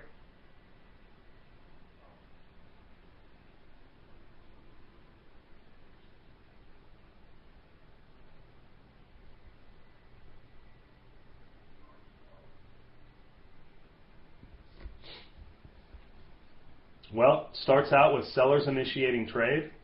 They break the market down. This is all very light volume. So as it pulls back up, this is where you'd want to short. Don't think we'd get filled here, but that would be the idea. And then we see the sellers break the market down. And what? This is responsive buying, right?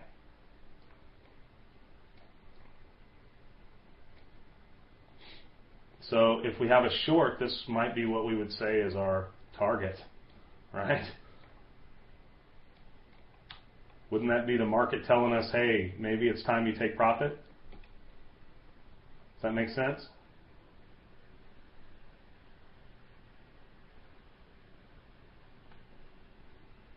Anybody other than Tony get that?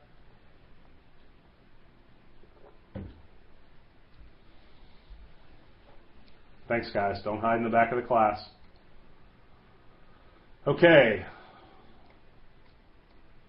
Sellers break the market down.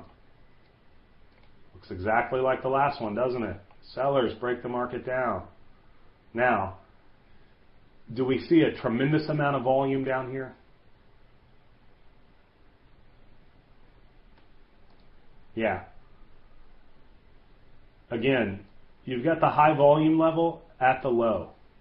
But do we see a cluster of trade here that warrants us doing anything at this point? Probably not. To me, what I would say is if we were lucky enough to be in a short from this, this is something that we would probably allow to develop a little further. Yeah, hold the short. Very good, Stephen. I have no idea, Lev. This to me looks like, this is the pattern that we look for. Light trade, and then the market makers accelerating the market. This looks like pre-market to me. The trade is so light here that I just can't imagine. Either that or it's 8:15. Duh. It is pre-market.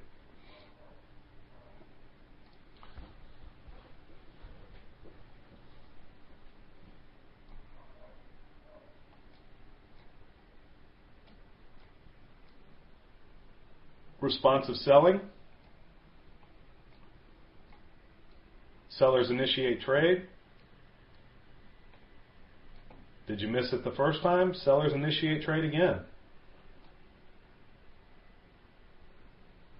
Trade entry, trade entry.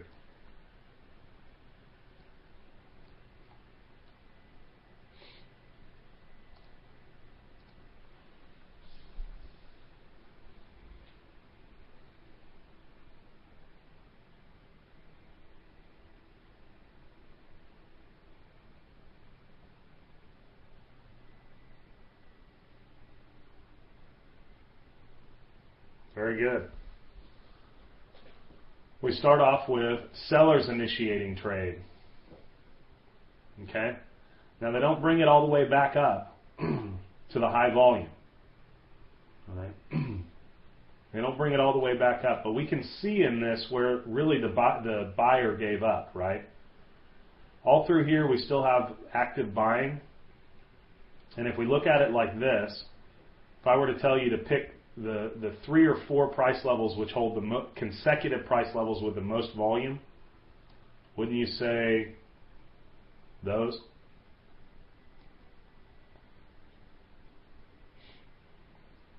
So technically speaking, although we didn't exactly trade all the way back up to the purple line, we did trade back up into the high volume. Okay? And really where we see the differential come in is at this 1500 against 355, right? This is where there's no buyer participating and the seller's breaking the market down. And these are the kind of things that we're going to talk a lot about tomorrow with getting your entries down just perfect. Because if we just simply say limit short up here, a lot of times we're never going to get there. Okay? So sellers initiating trade, coming into a responsive buying pattern, which would indicate taking profit. And then what do we see? A pullback and possibly an opportunity to short again from a better spot, right? Okay, Jim, we'll see you in a little bit.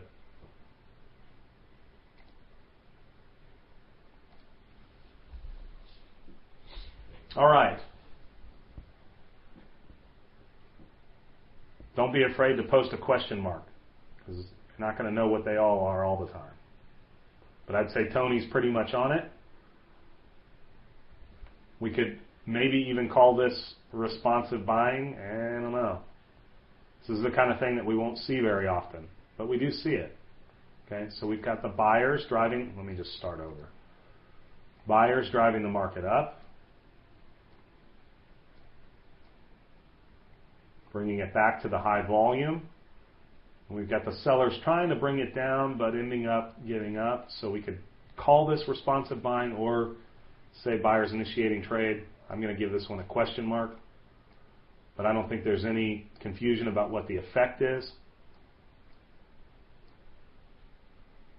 Buyers initiating trade.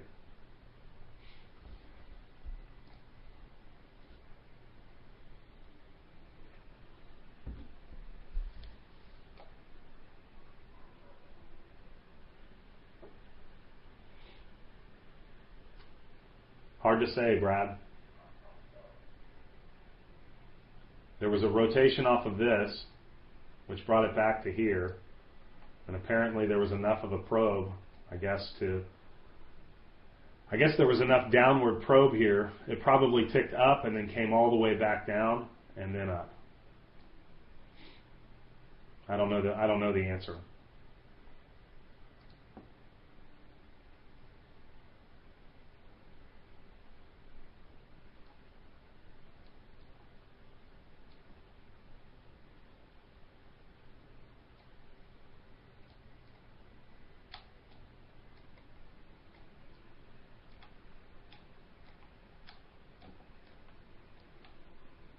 Yeah.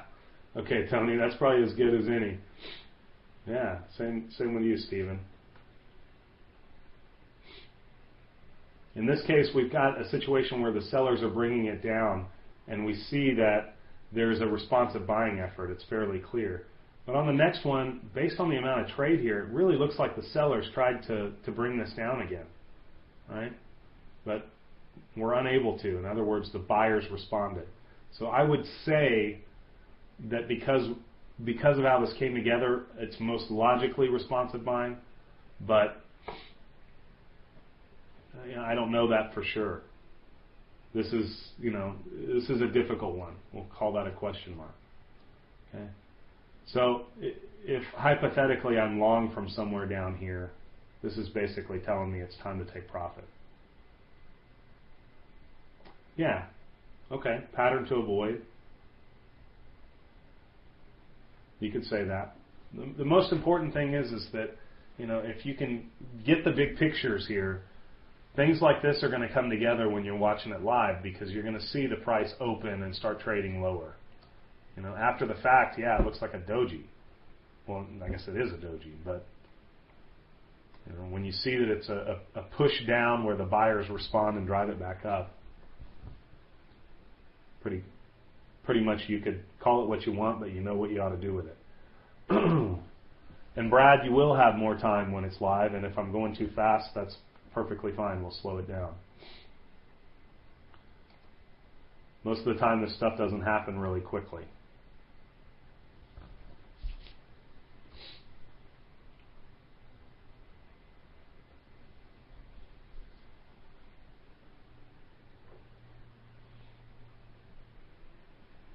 Okay, well, if I'm even remotely moving too fast for you, we're going to slow it down.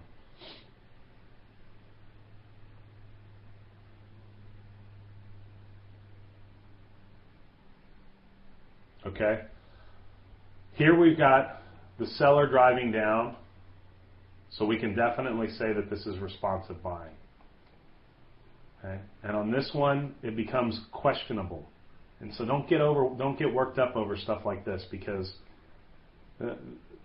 you could call this pattern either way. But at the end of the day, if we say that this is responsive buying, or if we say that it's buyers initiating trade, because technically speaking, it's moved up more than, it's 4 prices away from the high volume. Okay. Does it matter which one we call this?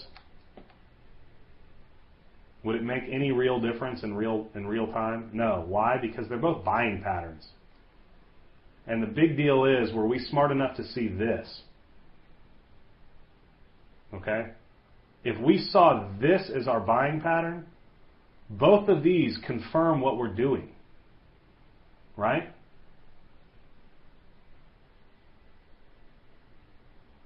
If you're long and you see a buying pattern, even if you can't decide which one it is because the damn thing's too small, but you recognize what's taken place. I mean, you call it either way and you say, shoot, I don't know. It's either the buyer's initiating or it's the damn responsive buying. I heard buy in there 2 times and I'm long. That's good enough for me, right?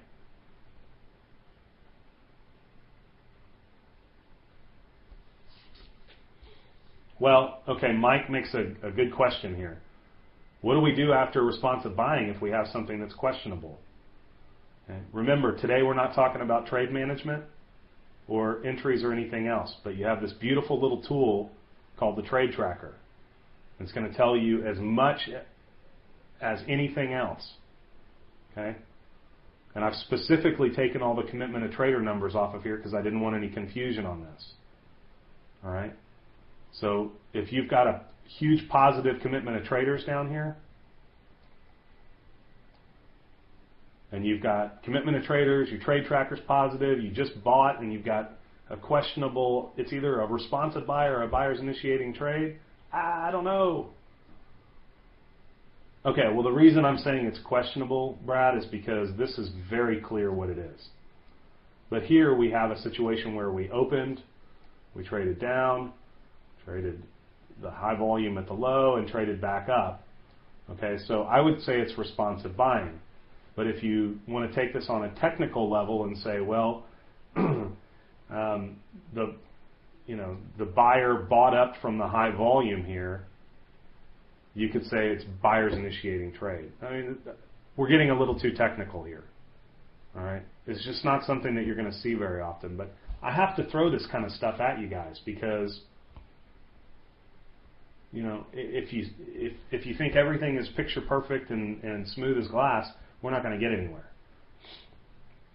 Yeah, yeah. Like I said, I don't really think it makes any difference, because if I recognize what this is and I get long, if I'm going to argue with myself whether this is responsive buying or buyers initiating trade, I'm missing the point that both of them are confirming my trade, right?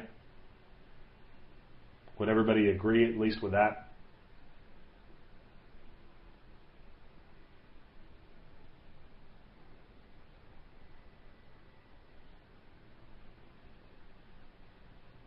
Beautiful. Let's move on. We got a long way to go. All right. Buyers initiate trade. Now, remember me telling you to star a page and how important the pattern was?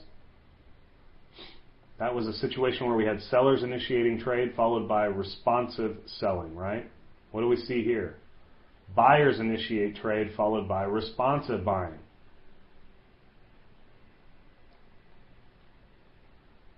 It's a critical pattern to be able to spot. Okay? And the reason I say that is very often when you've got something like this, you'll be targeting an entry like here. Okay? It's where I would be. It's where I would have gotten long. Okay? And then, oh my God, the end of the world is coming. I'm upside down 4 ticks. I have to make decisions. Okay?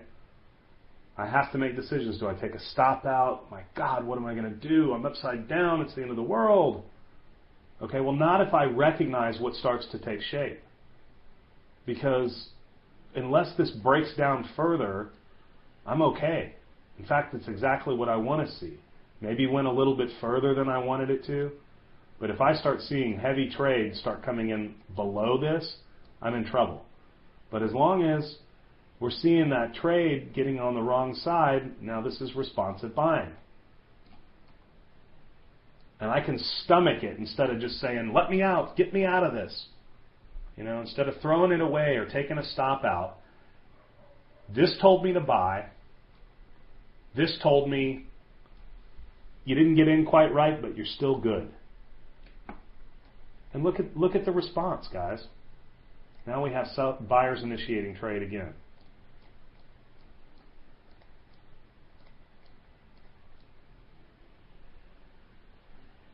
Whenever we've got a buying pattern followed by another buying pattern, and particularly like this, buyers initiating trade, strong move, followed by responsive buying, it will always end up in a strong move.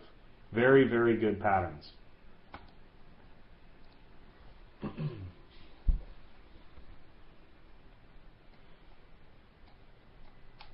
Responsive selling up top.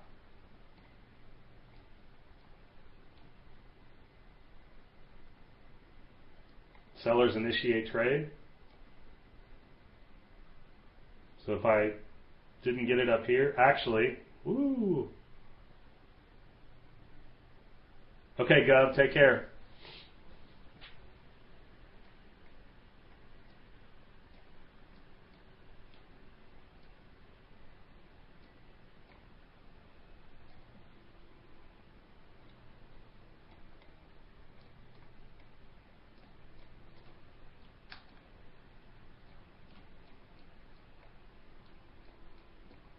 Could say entry and target.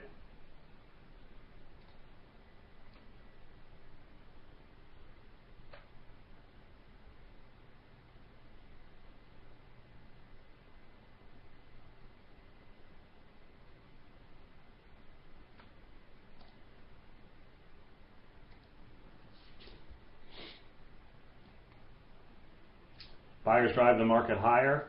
You see responsive selling. Okay. Then we see kind of another pattern of responsive selling. What would you consider that to be if you were looking at any other chart?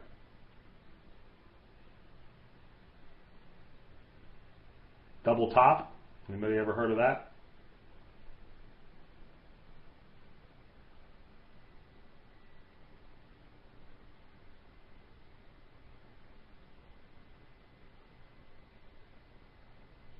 Okay. We make a high, we back down off of that, and we make a second. let's look at this. First time up, we have the buyers engaging. We have 1,100, 800, 300. Okay, and they don't get through. We see the responsive selling. Okay. Second time up, 600, 300, 100. Are these guys still really trying? Or are these people not? Do these guys not have the same information? Whenever you see a double top forming with two responsive selling patterns, if the second one has less volume than the first, and I mean by the buyers, okay? Did the buyer try and drive it up the first time, and then the second time their effort was with less? If you see that, sell it.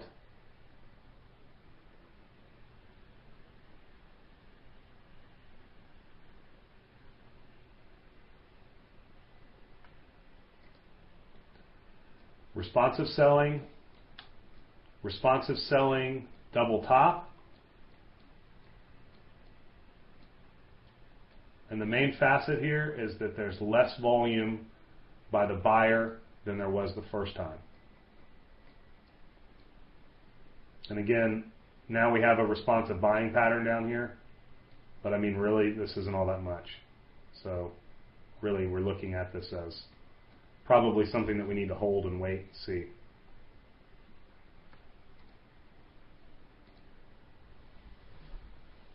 Here's an interesting one.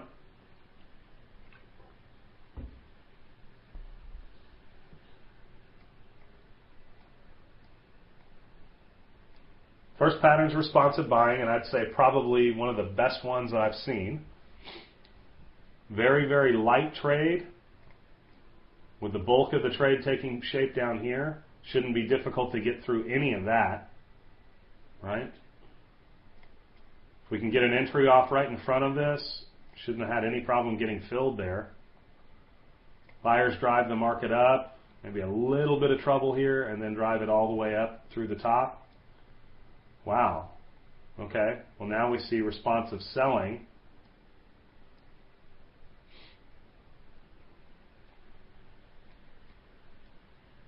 And pretty much immediately this takes off down the other side. This is very, very light. Sellers initiate trade and just trade through the market depth.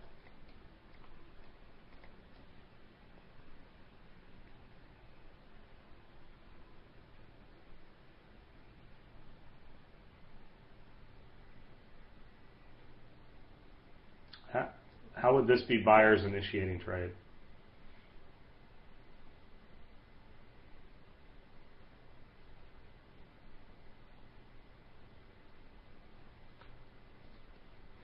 When we have the buyers drive the market higher, and then we have a lot come in late and make it top heavy, we're expecting it to roll over. In this case, roll over that way.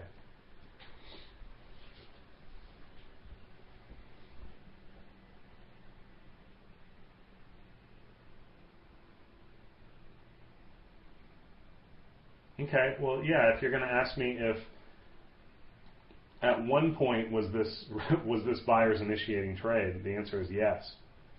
At one point this was certainly the high volume level, and they accelerated through it. Correct? But what happened? The condition changed. So if I didn't get long here, and I saw this take place, and I didn't get long when the high volume was here, and I told myself, okay, well, I'm going to get long the next time it comes down. When this shifted up, the condition changed. And I would say, I'm not looking to get long anymore. Correct? So yesterday somebody was asking me about identifying this stuff in real time. Okay, well, the conditions for which you're going to be looking to get into a trade are going to change. You know, this could have very easily turned into sellers initiating trade. Yeah, well, with any hope, Brad, we were long here.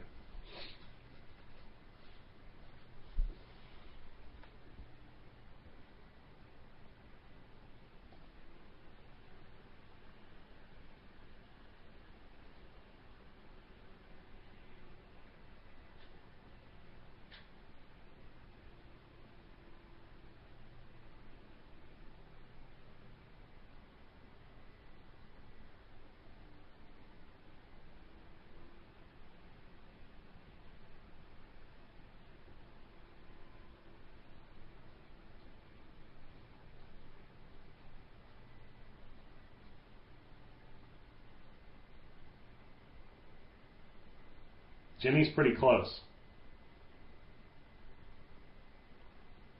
This would be buyers initiating trade, right?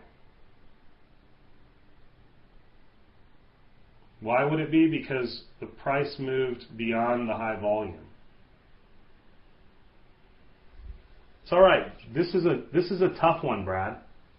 And the reason this is here is because this is to teach you guys something that is very important about getting too excited about buying breakouts. Okay? If you just said, yes, I see it, it's buyers initiating trade. They traded up on fairly light volume, they broke out of this sucker. I'm buying this thing right here. Ow. Ow. What if you did the exact same thing here? 1, 2, 3, 4 price levels below. Gosh, this is sellers initiating trade. I'm selling this thing right here. Ow. 2 stop outs where you would have just bought the high and sold the low. Right? This is a double whammy. I wish Eric was here because this is one where I'd agree. Oh, Eric, you are here. I'd agree with you on this one. My God. Right?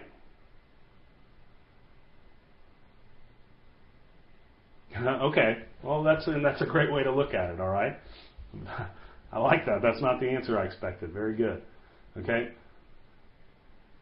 All right. Well, I'm not going anywhere, Brad. I want to talk more about it, okay? Because what I was telling you when we said the rules for buyers initiating trade and sellers initiating trade, I told you that the risk to reward will be exponentially higher if you do not allow breakouts and breakdowns to expand at least 7 ticks, okay, if not 7 to 10. And the reason is because we're talking about trying to find the cluster of volume here. And in this, I see one price level, right? That's it. That's the only one with any trade on it. Maybe we could say the next one. Okay, so do I really feel like anybody initiated trade here? I mean, to me, it looks like it just traded straight up through this, right? And so what I'm looking at is saying, all right, well, if I'm going to get long in front of the high volume, let's just say I'm bold and I go here. I've just bought 3 ticks off of the high. Oh, you better have some brass coconuts to do that. Okay? I don't buy the high of the day. I hate that. Nothing will put you in the dirt faster than doing something like that. It's not just a stop out, it's one that burns. Right? So I like to see the market expand when I see buyers initiate trade by at least about 7 ticks. And that usually puts me in the boat where I have to buy this on the next rotation. Okay?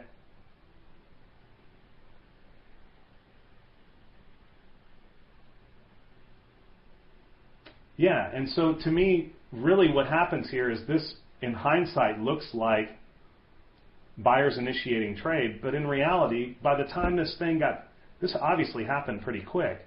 There's not much trade. By the time this rotated off, you probably were sitting here going, is that responsive selling? Is that buyers initiating trade? In other words, the buyer never really came back in here to expand this far enough for you to really pay attention to it. Now that's if you take a very conservative approach to breakouts. If you look at this and go, they're running, I got to get in, this would have been an ugly stop out. Okay? It would have been. And maybe Eric's right, maybe you could afford a 5-tick stop or something. Most of the time I wouldn't expect any of you to ever take that trade. And I'd hope that I don't. And probably the same with this, as to me, it's just too easy to go down and double tap a low or double tap a high. It just happens too often. So if I can't give myself a spread of 4 or 5 ticks where I know I can at least get the advantage on the market before I hit something and it stops like a wall, I won't take the trade. So probably out of all of this, there's no trade to be taken, and we would say that this was buyers initiating trade that failed. sellers initiating trade that failed, and buyers initiating trade that carried on.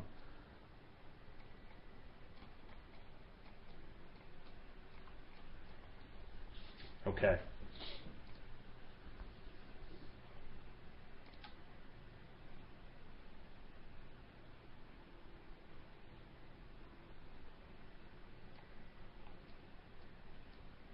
What is this? Right. Would we trade it? Be pretty tough, right? Be pretty tough to take this. Yeah, maybe. And, you know, guys, that's going to be a big part of you becoming discretionary traders and taking some ownership of what you're doing. And nobody expects you to do that day one. All I can do is tell you what I do. But yeah, this would be tough. Very, very tough. Because I just don't see how you could get in here and not think that it was going to be a little bit difficult to trade back through that high. And I don't trade for 2 ticks, you know. I just don't. But what I can see here is much more clear. And I can see responsive selling here. It's a lot clearer to me than what I've got over here. And obviously down here we've got responsive buying.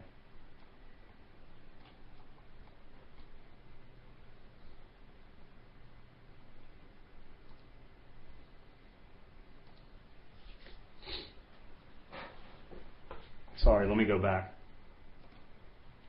How do I know the 30?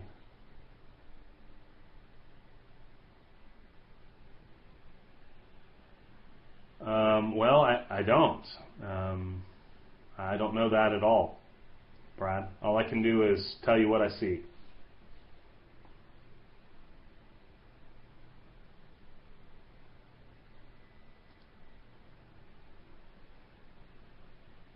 What I'm trying to do is create a hypothetical for you, and all we can do is work with what we've got. So I apologize for that. Welcome back, Lev. Buyers initiate trade, right? Where does it trade back to? High volume. What's the problem here?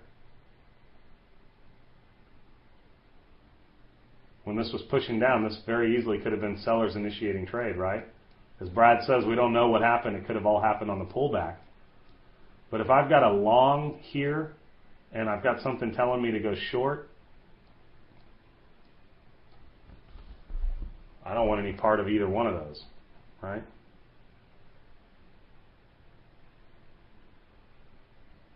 Probably nothing I can get into. But what I see here is responsive buying.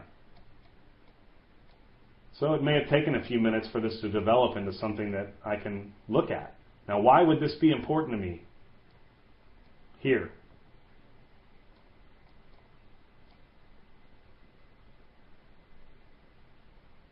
I mean, if I see this, and I know that earlier I was thinking, well, shoot, I can buy up against the high volume, and I tell myself I don't want to because this thing starts looking like the sellers are going to break it down. But then what do I see? The buyers bring it right back up. And then I see the sellers bring it right back down. And I see a bunch of sellers getting trapped where I originally wanted to get long anyways. Yeah, I might be able to take this. Okay? And I don't know, because here we are, you know, with the beauty of knowing that this ran 5 points. But I'm going to tell you, if I was looking to buy this the first time, I'd have said, heck no, that doesn't work for me. Second time around, maybe. Maybe so.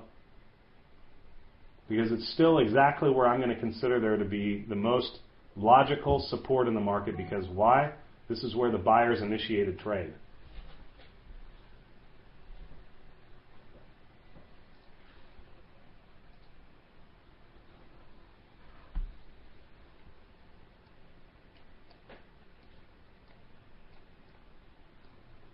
Sellers initiate trade.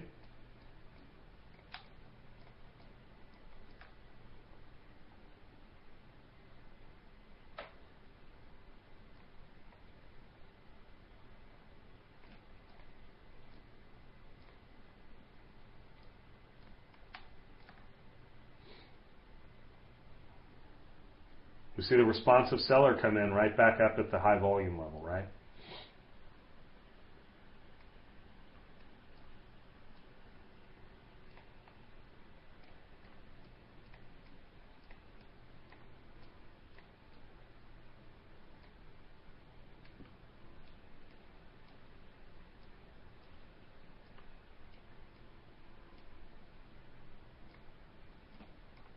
I think I've just about worn out the memory on my computer.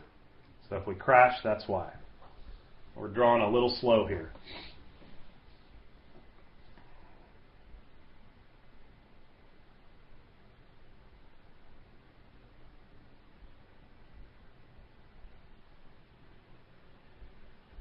Well, it certainly can, but remember, I mean, no. What we're doing here is trying to interpret these as they come. And the first thing that I see is that the sellers initiate trade. So if I couldn't see anything over this way, if all I could see was the first period, I would be looking to short this thing. Okay? And I would probably get into this and have to take 4 ticks of drawdown. Okay? And it would probably start to worry me, except that this pattern starts turning into something that makes me feel a little bit better. So I'm short from here, and I've got a pattern that's telling me, yeah, sell, sell, and then the next one is confirmation, sell, and then the next one is confirmation, sell. So am I going to enter here because I got 4 legs of confirmation? No way. I mean, I want to get this trade when I first see it. But if the whole time, every consecutive period starts telling you, hey, you're doing a really good job here, then stick with it. Right?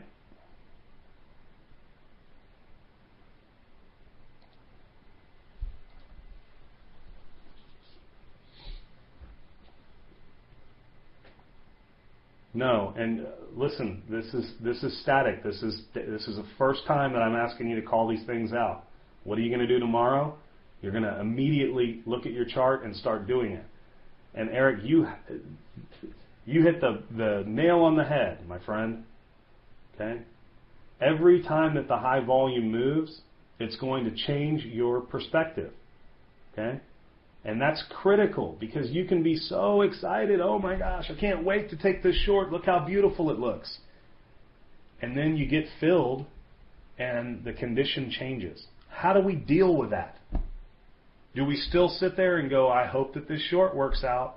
Absolutely not. We can't. Okay, so this is your exposure to what these patterns look like so that you can start practicing. And then as the day moves on, what do I see right now on the chart? I see buyers initiating trade. What happens if we print a whole bunch of volume at 31.50? It's going to look totally different, isn't it? And that's what being a discretionary trader is all about, is being able to make consistent decisions. Okay? It's not about, I feel like the market's going to move up or down. Forget about that. But if we provide you with a set of rules where you can say, when this is this way, I know how I should be looking at the market. And when that changes, I can't hold on to that the same way I did when I said, I want to trade with a 2-point stop and a 4-point target. Right? Then you can just hold on to it and blame your system when something doesn't work. But if the condition changes in front of you and you can recognize it, you can say, do I really want to take a 2-point stop, or would I like to take a 2-tick stop and just get the hell out of this because it doesn't look good anymore? Okay? Very empowering to be able to make those decisions and do it the exact same way every time that information hits in front of you. Okay? Responsive selling. Sellers initiate trade. Looks like responsive buying to me.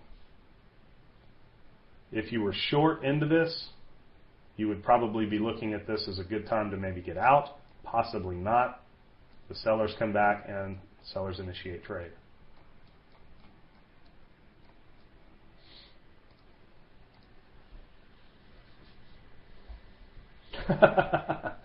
You've had 2 really slow days, and I know you were here for some days before Christmas. So,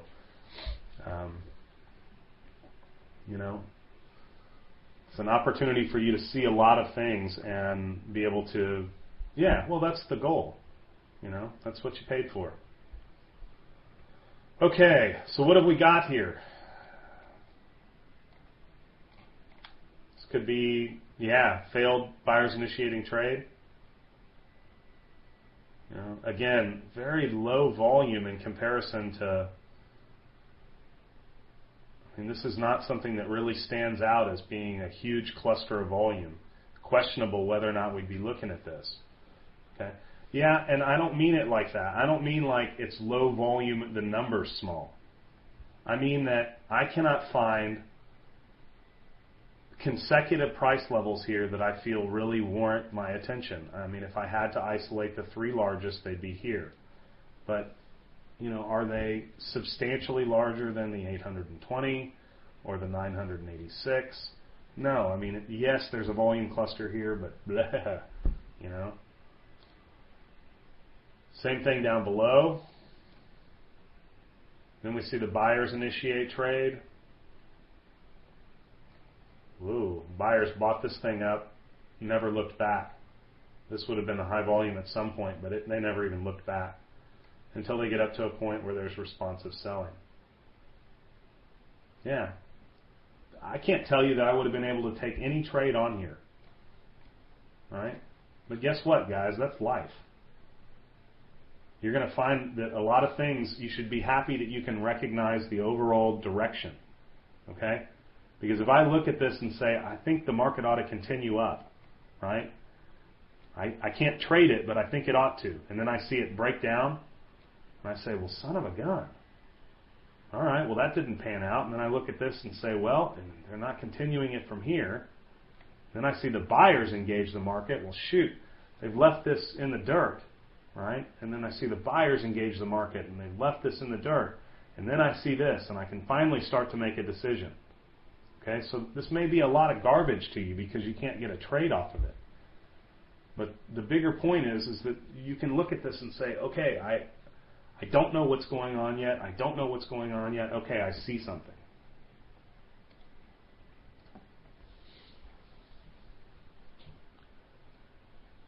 Responsive selling, sellers initiate trade. Responsive buying, responsive selling.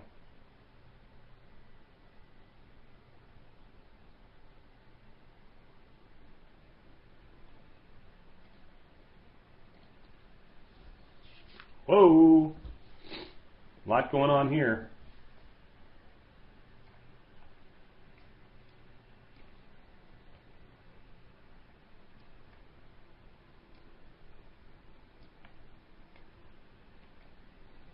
Yeah, Mike, obviously I'm giving you things that don't even have a price scale. Okay? But our expectation is going to be that you start the day with a strategy every day. Where am I looking for this to happen? Remember, we talked about presumable support, presumable resistance. Thursday is going to be all about that. Responsive buying followed by buyer trade.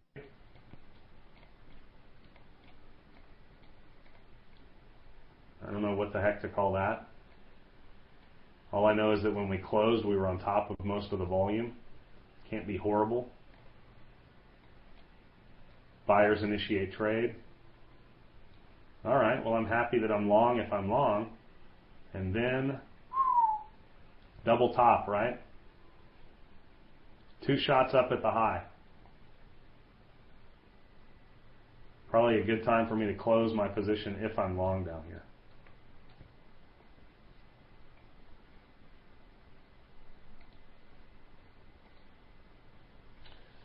Okay, guys, that is day 2, and I hope that was enlightening. I know that there's a lot there, and if you feel like we went too fast or we missed a lot or, I don't know. It's hard for me to keep up with as many people that are going, but most of you guys were hitting them really, really fast, okay? And that's what I want you to do is challenge yourself with this. Go back through it. Go look at them and say, look, this looks a little iffy. There's going to be things like the buyer initiating trade that failed. I want you to be able to recognize that. Don't just look at where the purple line is. Look at the volume that's in there. Start to associate the things that we talked about yesterday and today as something that you need to be able to do live. Obviously, things are going to change. Just because it looks like something at 1 minute doesn't mean that the next minute it has to look like that. Just because the little purple lines in the middle of the period doesn't mean that we can't have something that looks like responsive selling. Look at the current chart right now. See if I've got it up. No, it's not up. In the current chart right now, we have a period where there's a huge move up, and all the volume looks to be in the middle of the period. Okay, but if I look at the top, there's 12,000 contracts that are stuck at the top. Huge commitment to trader number. Looks like responsive selling to me, even though the purple line's in the middle of it. Okay, those are the things that we have to establish. Is look, just because it looks like there's a lot of volume in one place doesn't mean that that's the only place in the period we have to worry about. Okay, so don't just get into a color-coded mindset. Test yourself. Work it over and over and over. Ask questions. When you see things in the room developing, say, hey, DB or Bob or Bones or GK or anybody, ask these guys. Everybody in here will help you. Everybody will. It's important that you engage the room and don't ever feel like something's too stupid or that you don't want to ask a question, because if that's the environment that I'm creating for you, it's horrible. Okay? That's just horrible. Tomorrow we're going to talk about trading the order flow. So far you've had foundation, you've had some pattern recognition. You're asking me, how the heck do we know when to get into a trade? Okay, you're telling me this is a pattern, this is that. Come on.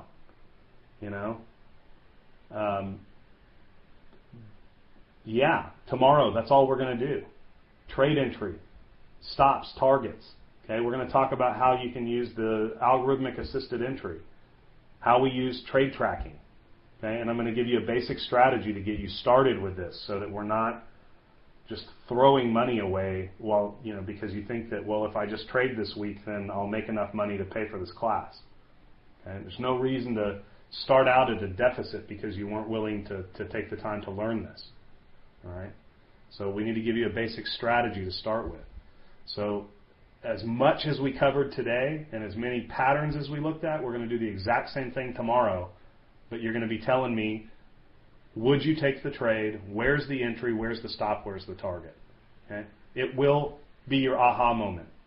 All right? It will. You will open your eyes and say, I never want to trade without this again, ever. I'll never put on another trade if I don't know where the volume is. And if you don't say that tomorrow, we need to talk. Okay?